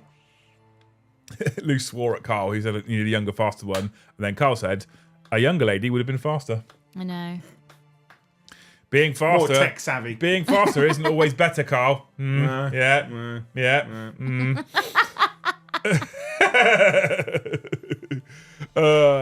I think because you can overwatch a unit that falls out of combat from you as well. Because normal move, yeah. Yeah, and a fallback move. Overwatch is just very good. It's very good. Overwatch is one of the reasons why you're going to see fucking shitloads of flamers in 10th edition. Flamers everywhere. No wonder you've built a Redeemer. I know what we're talking about. It's just what I had. Fuck off, Joe. It's what I had You're in my such house a fucking gamey as the dickhead. time. And I was like, I've never had, because I was like, Crusader's more of a Black Templar thing, and you might get a Crusader in your Black Templar army. So I wanted it to be just a little bit different. No. And I don't have the lance cannons because they don't come in the box. So Flamer it is. Oh, no. Not that it is... You're such a fucking gamey dickhead, you are. I'm not. You are. Oh, that unit's good. 3 of them. I've only got 1. Scaredy fart. Yeah. Fucking gamey twat. Oh, I've only got 1. No, how many fucking blade guards do you have for your flesh terrors? Some. How many assault marines on foot do you have? 10. Assault marines on foot. Not assault intercessors. 10. Assault marines on foot? Yeah. Yeah? 10. We haven't seen them yet. No. No. 10. How many Vanguard vets have we got? 0. Why would I have Vanguard vets? Because why would you make... Of course, why would you make narrative choices? You just take broken shit. I don't really like the Vanguard vet model. Of course. I think until they're good, Jack. They'll change. Thing is, though, all my stuff for my Flesh Terrors has all been Primaris up until now. Mm-hmm. And now, where I kind of feel like, now I know that they're not getting rid of Mini Marines. Do you have a Sanguinary Priest in your list? Yeah, because he's a Blood Angel. Is he a Primaris? He's a Primaris model, yeah. Is he Primaris? Is a Sanguinary Priest Primaris, Joe? No. But, but I was still playing competitively at the time, and I still have to have... Do you have Gabriel Seth in your list? Yeah, he's Flesh Terrors. Is he Primaris? Got Primaris. It is Gabriel Seth Primaris. He's the same So when size you say, no, I didn't take any Vanguard vets because my army was all Primaris. You mean apart from Seth because he's really good and a priest because he's very good at picking I took Seth because I did Flesh Terrors and it's cool as shit. He's an absolute baller. Like, I didn't have Death Company in my army until I started looking at playing the Flesh Terrors competitively, and I was like, I kind of need to do a unit of 5. You can take the man out of VT. You can't take VT out of the man. Yeah. Johan, thank you for the Swedish Corona. Corona.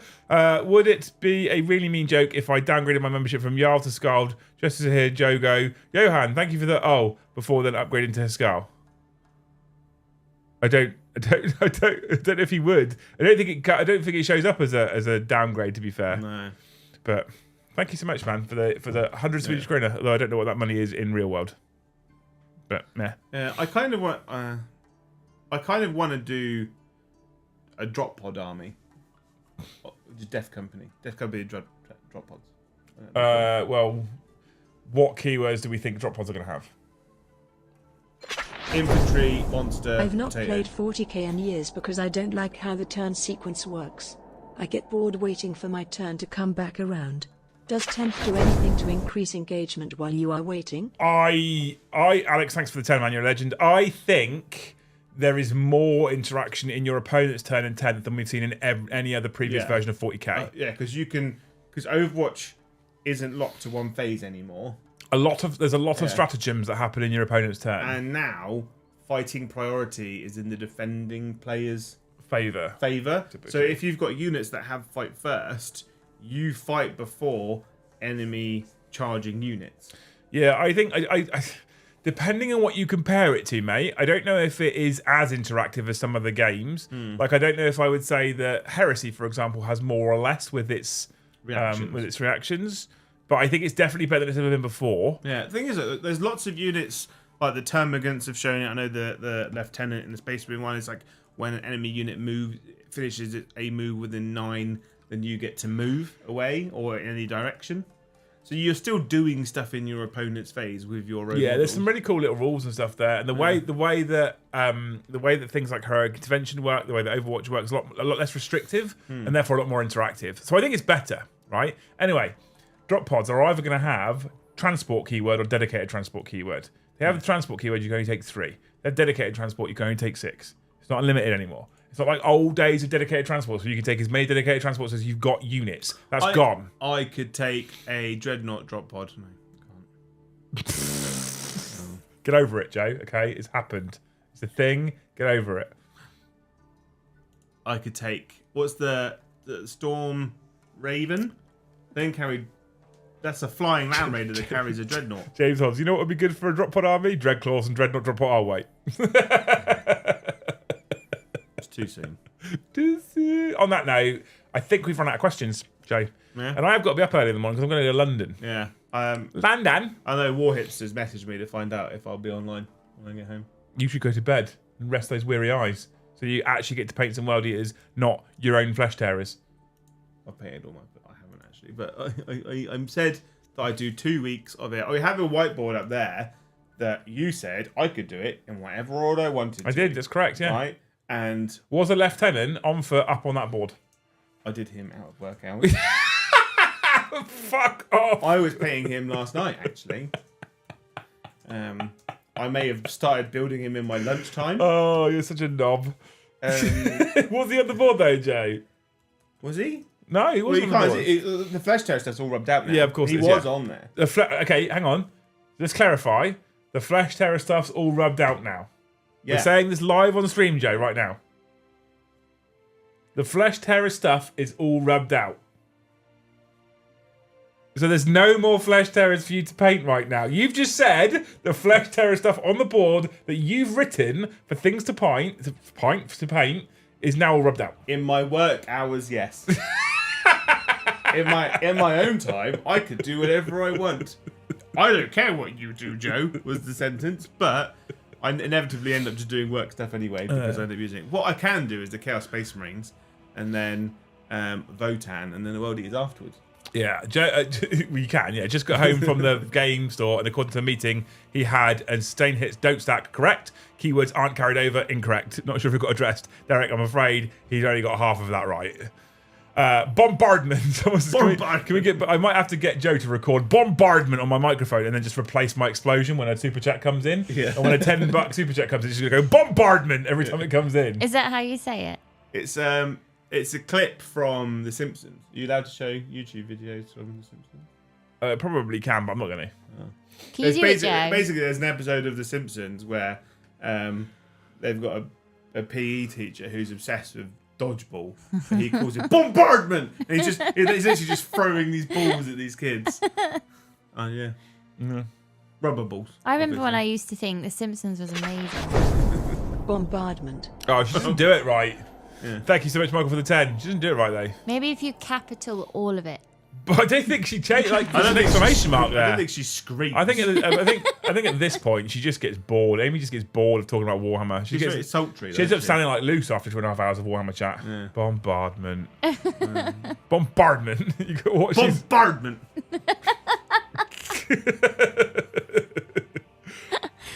Right. Okay. So surely Brian Blessed lives around here somewhere, doesn't he? We'd have heard him. He's local, man. Technically, look for a herd of badgers. Brian Blessed won't be far behind. He fucking loves badgers. He did that whole Save the Badgers thing, didn't he? I don't know, did he? Yeah. Did you ever, when you were a kid, go on a website which was badgerbadger.com? Yeah, fun story. My daughter is currently obsessed with that song. Right? Badger. So I've got 2 autistic children, right? Yeah. I've got 3. Yeah. Who have found a really repetitive, loud song, right? Oh no! It's on all the time. I had to go out into the garden the other night, 8 o'clock at night. That song, full pitch on 2 phone speakers, and they're just on a trampoline. I was like, I heard this song 15 years ago. We could have left it there. We're in the Baby Shark phase. We are currently in the Baby Shark phase. But yeah. The Badger song is great. Also, did you remember Magical Trevor?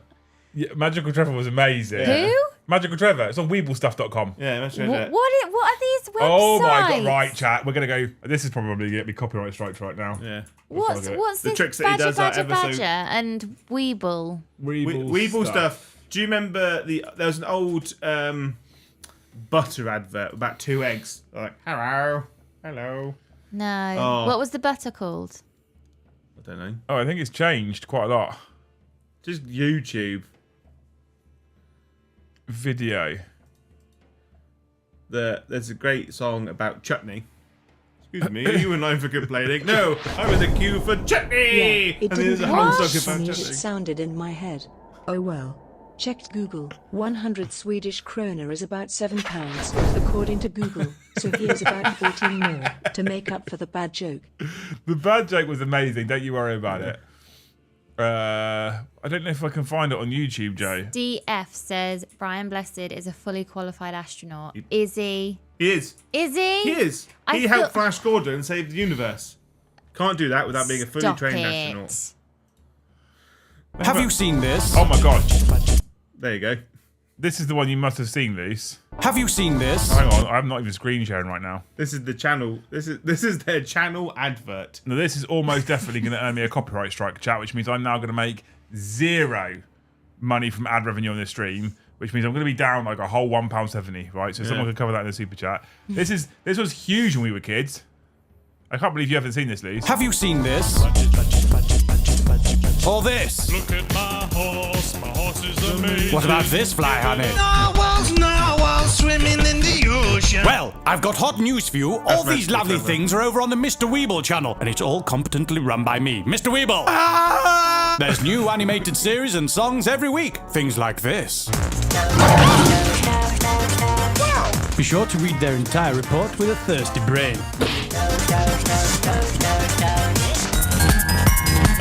Does this look like Elias' face? What the hell's an oxbow? Are our bovine friends fashioning weaponry? Someone to tell me, do I need to buy a shield? Pushing the envelope, touching base. Interested? Then you should subscribe to the Mr. Weeble channel. But not you. Subscribe today. I said not you, Sprouty! This looks so confused. There's She just looks disgusted at us. It's like watching Beavis and Butthead chopping away over there. it's I like- don't know what I've There's just a great seen. series he did about the Toast King. Toast The Toast King is a piece of toast that lives on the moon with Insanity Prawn Boy, who's a boy who's also a prawn, but he's mad. Yeah, me and Okay. we are children, and I'm very aware. So you've lived on the south coast all your life. You've lived I kind of south. lived in Luton for a while, which is the 'Cause Hearts, Beds and Bucks I area. swear to God, some TV is just southern because there's things that Liam will talk It's 'cause about we that I have have tellies in no the idea what his. Shut up! I have no idea what he's saying. Magical Trevor, yeah. There's a Magical Trevor playlist, Joe. Oh my god. And there's out Catface. He's got the face of a cat, and the body of a cat. Catface. Yeah. And he's got a really important video about washing your hands because no one likes shitty fingers.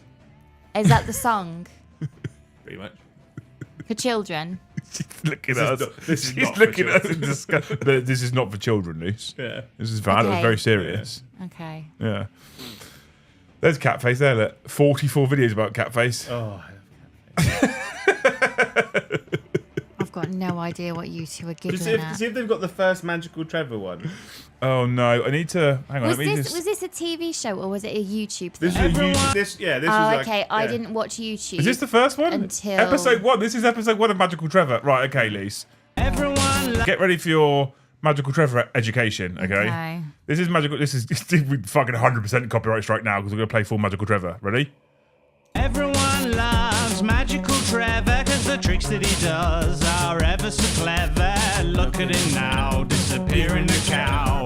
Where is the cow? Hidden right now. Taking a bow, it's Magical Trevor. Everybody's seen that the trick is clever. Look at him there with his leathery whip. It's made of magic and with a little flip. Yeah, yeah, yeah, the cow is back. Yeah, yeah, yeah, the cow is back. Back from his magical journey.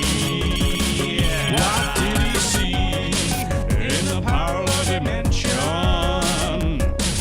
This is very like Mighty Booshi. This is very Mighty Booshi. Yeah. Lots of beans, yeah. That was the first Magical Trevor. And how did that go down? That went down a treat. Did That it? really- I honestly. What year was this out? This must have been 2003, 2004. So I wasn't. We did have You a didn't computer. have electricity. up north, then, did you? Shut up! 14 Yes, years we ago, did. it was put on YouTube, and it's got 3.1 million views. This. So the computer we had in our house was in a communal space, and I had to ask to use it after 6 o'clock on a weekday when no one else was calling the house, and it wasn't for you. I didn't even know YouTube was a thing in 2003. This was like This was like 4chan heyday as well. Yeah. That was a dark place. Yeah. Who? What? We never went there. That was like the next to the Pride Lands. Yeah. Don't go there. What are you talking about now? 4chan. 4chan. Oh yeah, 4chan. It's basically 4 CHAN. It's basically Reddit's older, more perverted brother. She doesn't know what Reddit is, Jay. No, I don't know what Reddit is. Yeah, you're Have you heard of the internet? I'm on it right now. right. Okay. Anyway, you guys are made like Carl said his numbers took a right dip right there by about 30. I'm hoping it's because everyone has just gone, oh my fuck, Weeble Stuff is still making content, and they've all got to subscribe to his channel. I'm hoping that's what's going on. He did salad fingers as well. He did do salad fingers. Ginger Steve, thank you for the 4. Badges, mad time. Get some salad fingers on there, he says. I'm already Salad probably fingers. That is prime. I feel like it's a perverted song. No, it's not a song. It's a story about a very disturbed man made of vegetables. Yes. Okay. He's got fingers are basically made of cucumbers, and he's obsessed with going into strange people's houses and rubbing their spoons. Rubbing their spoons. Rusty spoons, and then he Right. strokes them, and he's like, "Oh, you've got a rusty tap." And he's like, "In the stroke, it's." Why does cucumber get rust off or something? Don't know. No, it gets. Am I thinking too much into this? It goes down a very dark, disturbing rabbit. There's like 9 or 10 episodes, and the story just gets even darker and darker. Oh, I forgot about the song about armadillo. Yeah, Africa's a great one as well. Kenya's a great one. Kenya's an incredible song. I don't know what the fuck I was doing when all of this was on YouTube. I must have been like outside playing with the neighbour kids. Did you see They Kenya? must have been really boring because they didn't know about this boring. either. Yeah, have you not? Have you never seen? definitely. You've never watched Kenya? No. Right, chap. You know, this is This is how you kill your numbers. this is how I absolutely destroy my channel right now. This is the last time, and then we're gonna go because we're running out of things to talk about anyway, right? Yeah. But this is like if I put this in front of the boys, you're gonna hate me. Yeah. Because this is all you're gonna hear. Please do. This is Please all you're gonna don't. hear for I don't know how long, right? Okay. Okay, so I'm assuming we've actually screen shared. I'm going to wait for it to pop up on the screen over here because Kenya, I think this was the one that I probably played the most. I played this one probably more than Badger, right? Yeah. Where can you see lions? Only in Kenya. Come to Kenya, we've got lions. Where can you see tigers? Only in Kenya. Got lions and tigers only in Kenya. Forget Norway. Kenya. Oh, Kenya.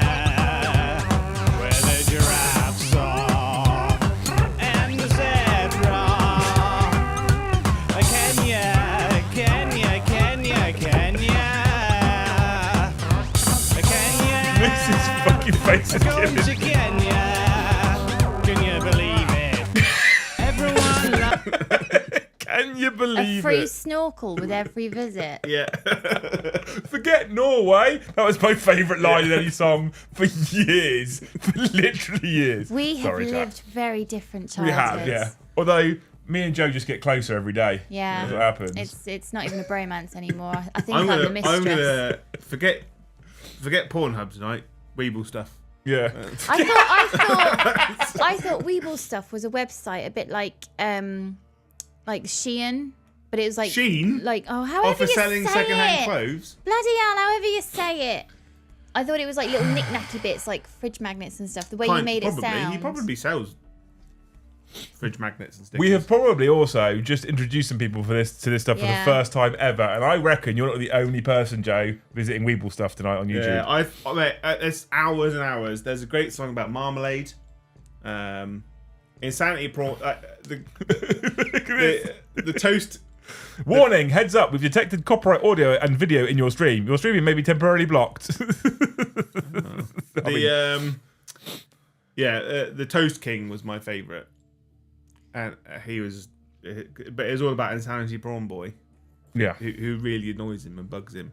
Were you just allowed to watch the internet in like 2003 and just Like I had that was prime dial-up Counter-Strike. It was, times. yeah, 100%, yeah, absolutely. no way. I got allocated time. I remember having an entire month ban from my computer, right? Because my mum didn't realise, and nor did I, that dial-up was £1 an hour. Yeah. Oh no! When you were gaming. We hadn't moved over to what was it, ISDN at the time. Yeah. So we hadn't moved across onto that, which is like a monthly How cost. much did you? So when my mum came to me with like a £200 oh my bill, God. and I was like, oh dear. So basically, my entire wages from my job at the time went straight back to my mum. Yeah. And then we got Bloody ISDN hell. and then moved over to broadband eventually. But Yeah, £1 an hour. I remember that, yeah. Imagine how pissed they are if all you're doing is watching videos about lions in Kenya. I think she'd probably be disappointed. If she was like, if you'd been watching porn for 2 hours, then Yeah, as a fair teenage enough. boy, that's fine. We'd have accepted Perfectly that. natural. Right. But when you're watching about a mad cucumber-fingered psychopath, Yeah. it's very different. I mean, yeah. It is. Someone's already put, and we wonder why people are autistic. I mean, yeah, 100%. Right, anyway, I think we're going to probably, we've run out of questions for 40k. YouTube just told me off for copyright infringement. I knew it was going to happen. And someone said, I didn't know they copyright struck live. They do absolutely copyright strike live as well. And what they can do is... It happened to Dr. Disrespect The second they copyright live as well, what they'll do is they'll stop showing your stream on the homepage as well straight away. Immediately, they'll just put it down. Dr. Disrespect showed off the Lou Apple stream. Yeah. 20 minutes in, shut down his stream, had to start all over Yeah. again. And he was going out to thousands upon thousands of people. Luce needs salad fingers. Well, she doesn't, but £20 must make that happen. Luce, in 2003 I had a house of my own. Worth it for salad fingers, though. Thank you so much, Steve. The 20. I won't put it on because YouTube just told me off. In 2003, I was 16? I think 17? I was 14. No, 2003, I was leaving school, so 15. Yeah, so I Well, was. two- I was And you're a 13. year younger than me. 2005, I turned 18 in December. So Okay. I remember this because I went to the Foo Fighters. Still got the poster. Anyway, you guys have been amazing. Thank you so much for hanging out with us tonight. You've been incredible. We have run out of stuff to talk about from the new 40k edition. Tomorrow night will be a 40k after dark, provided I get back from London safe and not murdered. But it's London, so who knows, right? I will be there tomorrow. I will be at Bad Moon at some point later on in the afternoon, I think, as well. But I'm going to try and get home for a reasonable hour so we can do a 40k after dark stream for you beautiful people. And I have a nice big bottle of Vikings Blood Mead in the fridge, ready for tomorrow evening. We then go into the weekend, and then next week get excited with 4 games of 40k potentially. Monday, Tuesday, Wednesday, and Thursday, all 9th edition, all brand new. Chris is involved, Paddy's involved, Brom's involved, Joe's involved, and of course, I am as well. So I'm super excited for all of that stuff. Thank you for hanging out with us tonight. Like I said, big shout out to all you super chatters. 10% of it will be donated to Models for Heroes. Exclamation mark M4H in chat if you want to know about the charity that we do donate 10% of our super chat revenue to every single month. And thank you to all the new members, the gifted memberships, the people that have upgraded, the people that have decided to join all by themselves. Make sure you get yourself in the Discord server and you come and hang out with us. Hang on, you're sat here. Do we get a loose fact? Yes, I have one. I have one. Oh my! I thought you were going to go down the route of the shorts now. Is it maths based? No. Good. No, Joe's had enough of algebra today. Yeah, he doesn't like algebra. He wasn't happy. Yeah. Because they're talking about it in chat tomorrow. I think tomorrow night for the Friday night, Yeah. you should just do a watch along for the entire Salad Fingers. No, I can't. They've just warned me about copyright now, Joe, live. I can't do an hour and a half watch along. That's just a fucking shut down stream. Record it, bang it up. Yeah. Yeah. Yeah. Don't you mean 10th? I do mean 10th. Just do a Absolutely. reaction video, Yeah. and then the people at home can watch it along with you. Yeah. Anyway, you guys are amazing. Thanks for hanging out. Ready for the loose fact? Are you ready, Loose? The elephant seal has a call so loud that the makers of Jurassic Park used it for the sound of the Velociraptor. The T-Rex. No, the Velociraptor. I know, I thought that. Do you know the Velociraptor is incorrectly shown on Jurassic Park? Sounds like feathers. Because it was nowhere near that big. They reckon it did have feathers, yeah, but it was nowhere near that tall. It was much smaller, the Velociraptor. I like the argument that obviously all we've got is the skeletons, and they've made them these really freakishly terrifying, like dinosaur reptile things, right? But then people show you a picture of a cat or a hippo skull, and people like draw what that looks like, draw skin on that, and tell me what it looks like. Like, have you ever seen a cat yawn? Most terrifying thing on earth. Do you try and finger yawn rape it? Yeah. Really tight. Like a hippo's skull. Oh, what is it? A hippo's yawn? That's a whole different thing. It would be terrible. Like people have done artistic sketches of what like the makers of Jurassic Park would turn a hippo skull into. Yeah. It was nothing like a hippo. Yeah. Apparently, the information about the Velociraptor was wrong because,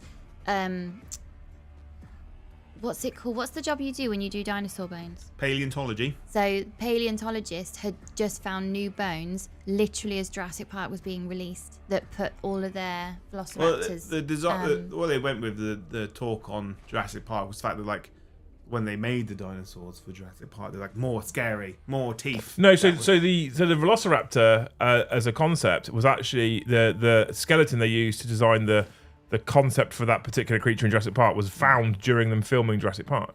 And someone's already put it in chat. It's called the Utah Raptor, which is a much bigger version of the Velociraptor. Although they have decided they reckon. Who is it that's done the series? Stephen Fry. Stephen Fry, which is on I want to say Netflix. Is it Netflix? No. One of them. Okay, it's on one of the streaming services, right? And this Utah Raptor was discovered, which is about the height they reckon of what they use Velociraptors for in Jurassic Park. Facts. Do you know what really upset me about one of the new Jurassic Park films? Yeah. Right. Which really upset me. I bawled my eyes. It was really sad when the Brontosaurus is stuck on the pier when all the lava's coming from the from the volcano. Yeah. They leave on the pier. And it's all very sad. You worried that it's just going to have flashbacks? No, the fact is that the implication is that it dies because it can't get away from the island. When actually they could swim. They just glaze over that part. Yeah, well, also, the fact that it's got a really, really long neck and a massive swim. Body. They don't swim, so Joe. Just walk. Just walk. Just over water. But they could also swim. So it's like, oh. But heads up to the people that also cried along with Joe. Right, thank you so much for Lisa, anything you want to say before we go? No. Oh, okay. Joe? I fucking love dinosaurs. Whenever it's very rare that I go and see my dad, but whenever I go see my dad, we go to the pub, and the same people propping up the bar in the pub near my dad are the same people that were when I was a kid. Because basically, my dad was one of those people who just took me to the pub and just left me under the table. And then everyone's like, oh, I remember with a water bowl. You there with your dinosaur toys. And there's just pictures of me with dinosaurs. Do you still have those dinosaur toys? Can we now convert them into the Eldar race that rides dinosaurs? Dino Riders. That was a cartoon. Anyway, we're going to be here all night talking about dinosaurs. We're going to say goodnight. Thank you so much for watching, and we'll see you all in the next one. I can't believe what Mandy just said. What she said? She said the Jurassic World movies were trash. You need to do your thing. Change my opinion on it. You need to do your thing. Have a nice time. Bye, have a wonderful time. Watch Jurassic Park.